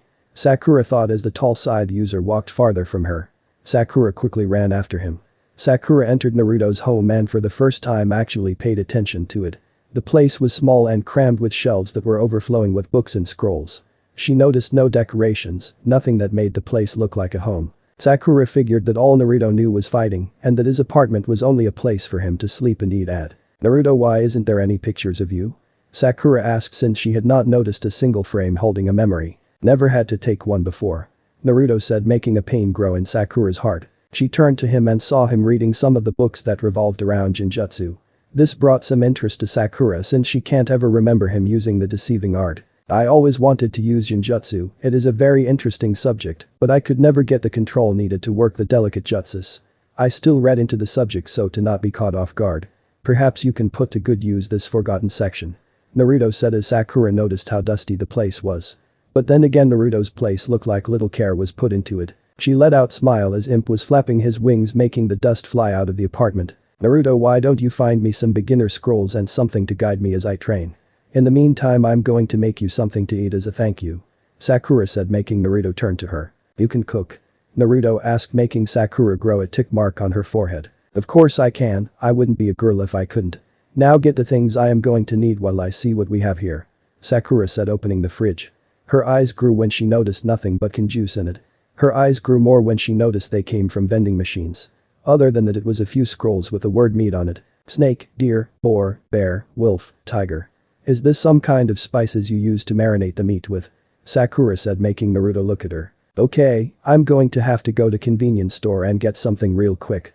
Sakura said making Naruto stand up. You sit down and continue with that, I'm just going to need some money. Sakura said extending her hand out at Naruto. Naruto brought out a green frog wallet that completely smashed his image. Sakura giggled because the green frog looked too cute for someone as deadly as Naruto to carry. This is a lot of money. Sakura said holding a 10,000 ryo bill. It's the smallest one I have at the moment. Naruto said making Sakura look at him. She tucked it into a purse she hid in her shinobi pouch before heading to the door. Sakura looked to her feet as Imp was looking at her. Want to tag along? Sakura said making the dragon try to make a smile. Sakura laughed since the dragon looked more ferocious than happy. Sakura walked with the dragon as they went to the convenience store that was closest to Naruto's apartment. But the money Naruto gave me I can buy enough to make my parents their food, but then again Naruto does eat a lot. I know I'll make some beef stew that should help keep his stomach down. I don't have to worry about buying meat with the scrolls he has in the fridge. Is Naruto allergic to anything? Sakura asked making him shake his head to say no. Anything he dislikes? Sakura asked getting the same response. I see, hopefully I won't change that. Sakura said before getting the things she needed and going to go pay. As they went to Naruto's home Sakura noticed that she was being followed and not by one person only. She turned her head back and made whoever it was go into hiding. We should hurry. Sakura said not liking the area since it looked to be filled with the filth of Konoha. She couldn't imagine how her teammate could stand alive here. Get that thing out of here. A woman yelled as shinobi were keeping a mob from going into the apartment grounds. It's poisoned our homes. A man yelled with rage throwing a bottle at Naruto's apartment. Imp let out a roar Sakura had never heard before and saw it began to show a red river of magma between its rock armor. The monster let his demon out. A teenager yelled making the villagers run away. Imp calmed down and stood next to Sakura. "You're Haruna, right, Naruto and Sasuke's teammate?" A jounin she had never met asked. "Yes." Sakura said with hesitation since the man had a cold look towards Naruto's apartment. "You should be careful, people don't really like Naruto, and seeing you come here makes them think he is trying to take advantage of you. Follow the Amanaka girl's example and just stay away. It's for your own good," the shinobi said before disappearing. "That was rude," Sakura said as Imp growled. "But he is right. It's best if you don't return after today.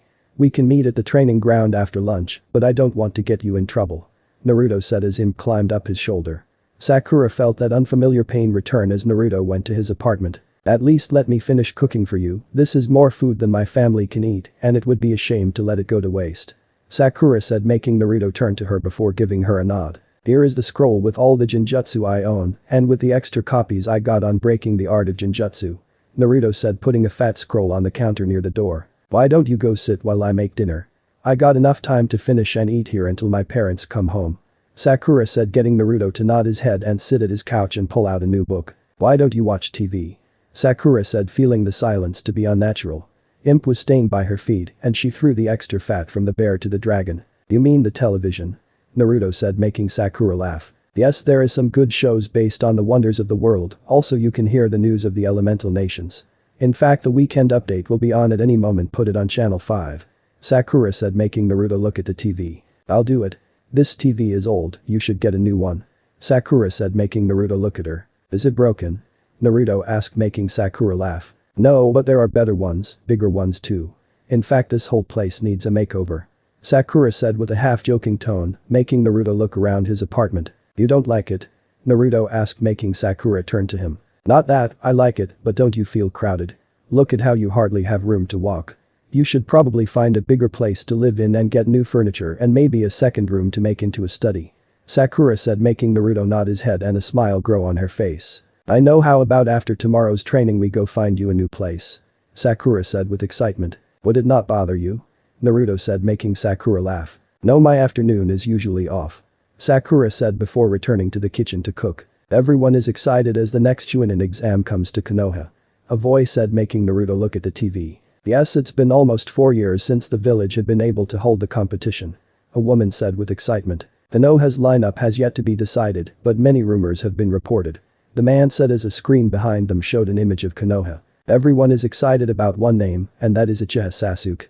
Word is leaked that the last Uchiha was responsible for the death of Mamachi Zabuza," the woman said with a dreamy voice. "That might be to the women of the world, but the true name to look out for has no face. I'm talking about the black god of death Uzumaki Naruto. He had left many spectators speechless during the tournament he had participated in Iwa a few months ago. We had finally obtained the footage that shows his skill. Our own shinobi analysis will walk us through the fight," the man said as a fat man sat while the footage was going to play. Many villages had felt over the years that Iwa would make things to its favor during the Chunin exams it throws. This is a clear example. Watch as these 4 massive fighter rush in on the Konoha using a box formation. A formation that is almost impossible to escape from. However, Konoha shows that they can do the impossible and do it in style, the man said as the footage shows Naruto defeating his opponents. There was yellow lines drawn on the image as the man pointed out how the fight was going and what key parts were important. "You've participated in a Chunin exam?" Sakura said in shock, dropping the pot she was holding. Him quickly caught it, not spilling any food. "It was no big thing," Naruto said as the rest of the tournament passed. Naruto saw how his style had so many openings. He promised to thank Hayate and the Anbu lady for their help. Many were upset at Iwa's decision not to promote this reincarnation of death or the 2 shinobi that had teamed up together to pass to the next round. Though Iwa had said the fight was going to be one-on-one, they had not named who was going to fight who, and as you can tell, neither of the 3 Iwa attacked the ones next to each other. However, this was not enough for Somayuki the Sea Dragon, Yujito Nai the Fire Cat and Uzumaki Naruto the God of Death. Watch as the Kumo and Kirin launch separate attacks which are then combined by the wind made by Naruto. The wind prevent fire and water from touching each other before the new S-class jutsu collided on the Iwa trio, which was named Chaos Strike by the God of Death. "This is Madden Guy saying goodnight," the man said before the image returned to the newsroom. "Explain," Sakura said, turning off the TV and making Naruto look at her. Konoha needed to send a representative and the Hokage felt Naruto was the one most skilled at the job. Kakashi said from the door. The genin turned to their instructor. I heard about the mob and came to see how you were doing, something smells good, I hope you two haven't been doing anything behind sensei's back. However, if you did I would understand, the bonds of love have been known to form among those that fight together. Kakashi said, making Sakura blush. Imp laugh and Naruto look at him in confusion. I had a quick spar with Sakura to evaluate what you have been teaching her, she offered to make dinner as a thank you. Naruto said, making Kakashi nod his head. Right, but don't think sensei isn't here to support you two lovebirds. So can I have some? Kakashi said, sitting down at the small table. Sure.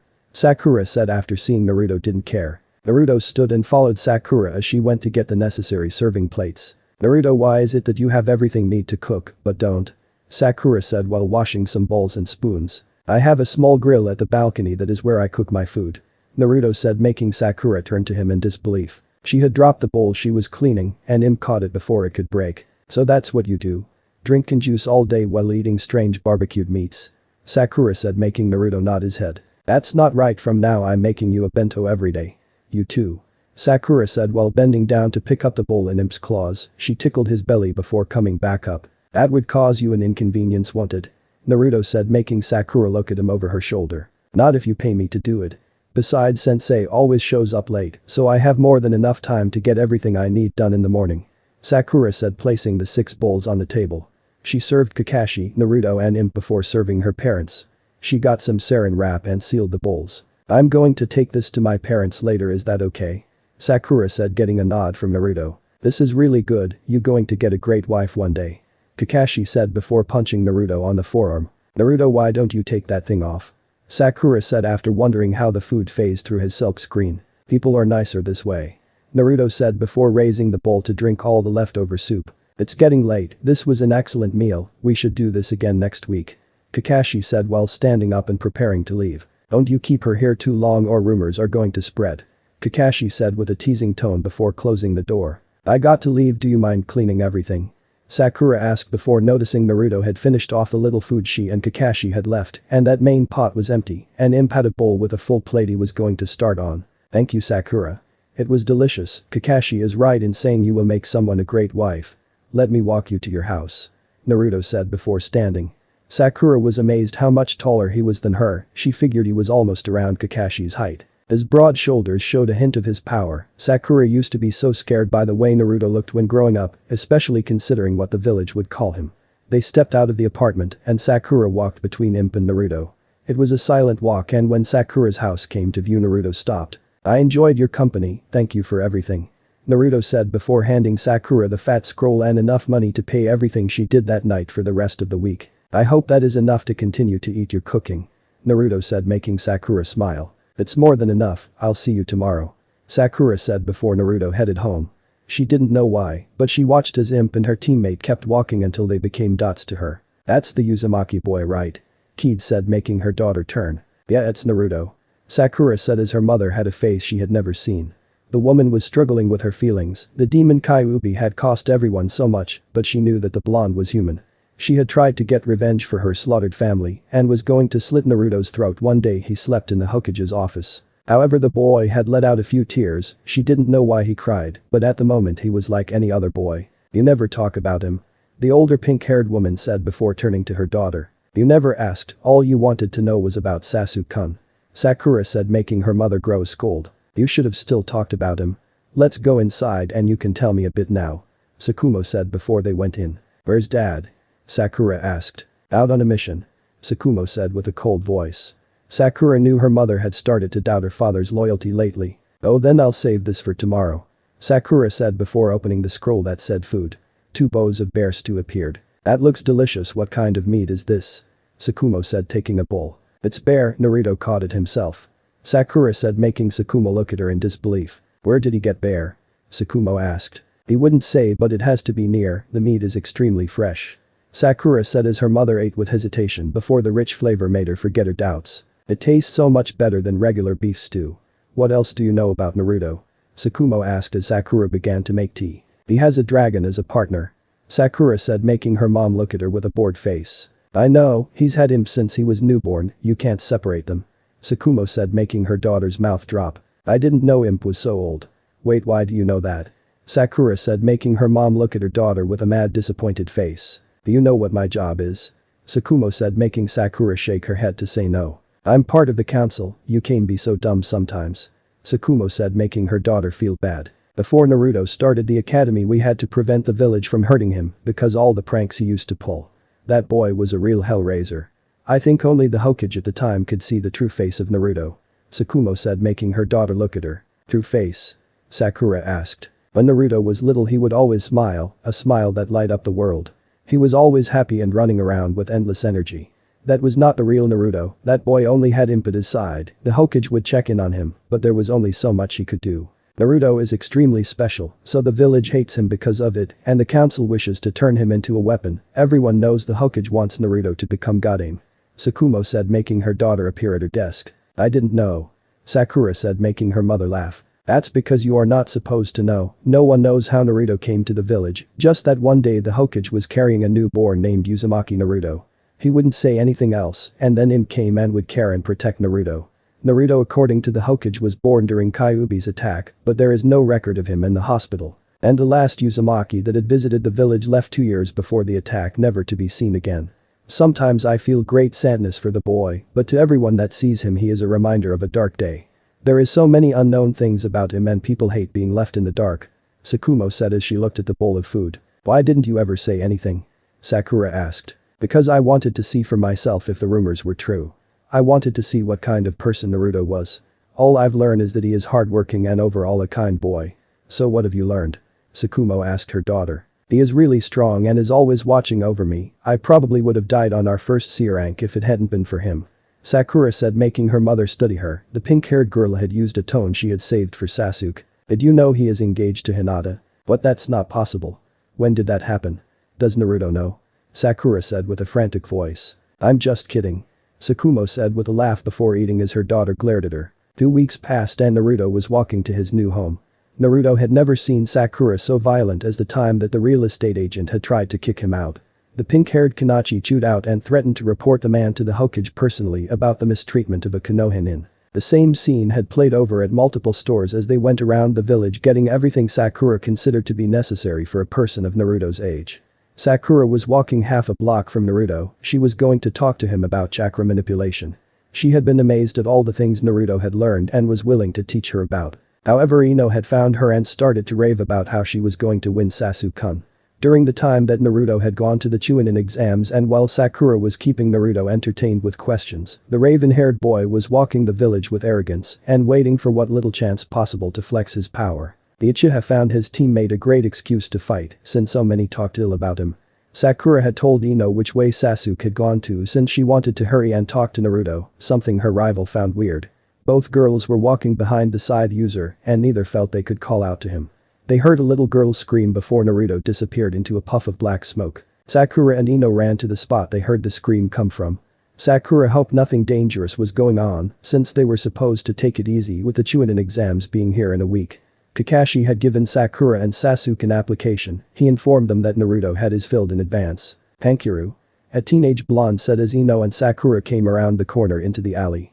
2 children were near them as a third was being lifted by the shirt into the air by a shinobi they had never seen before. Naruto had tucked his scythe under the shinobi's manhood and made it reach up to his face. Release him.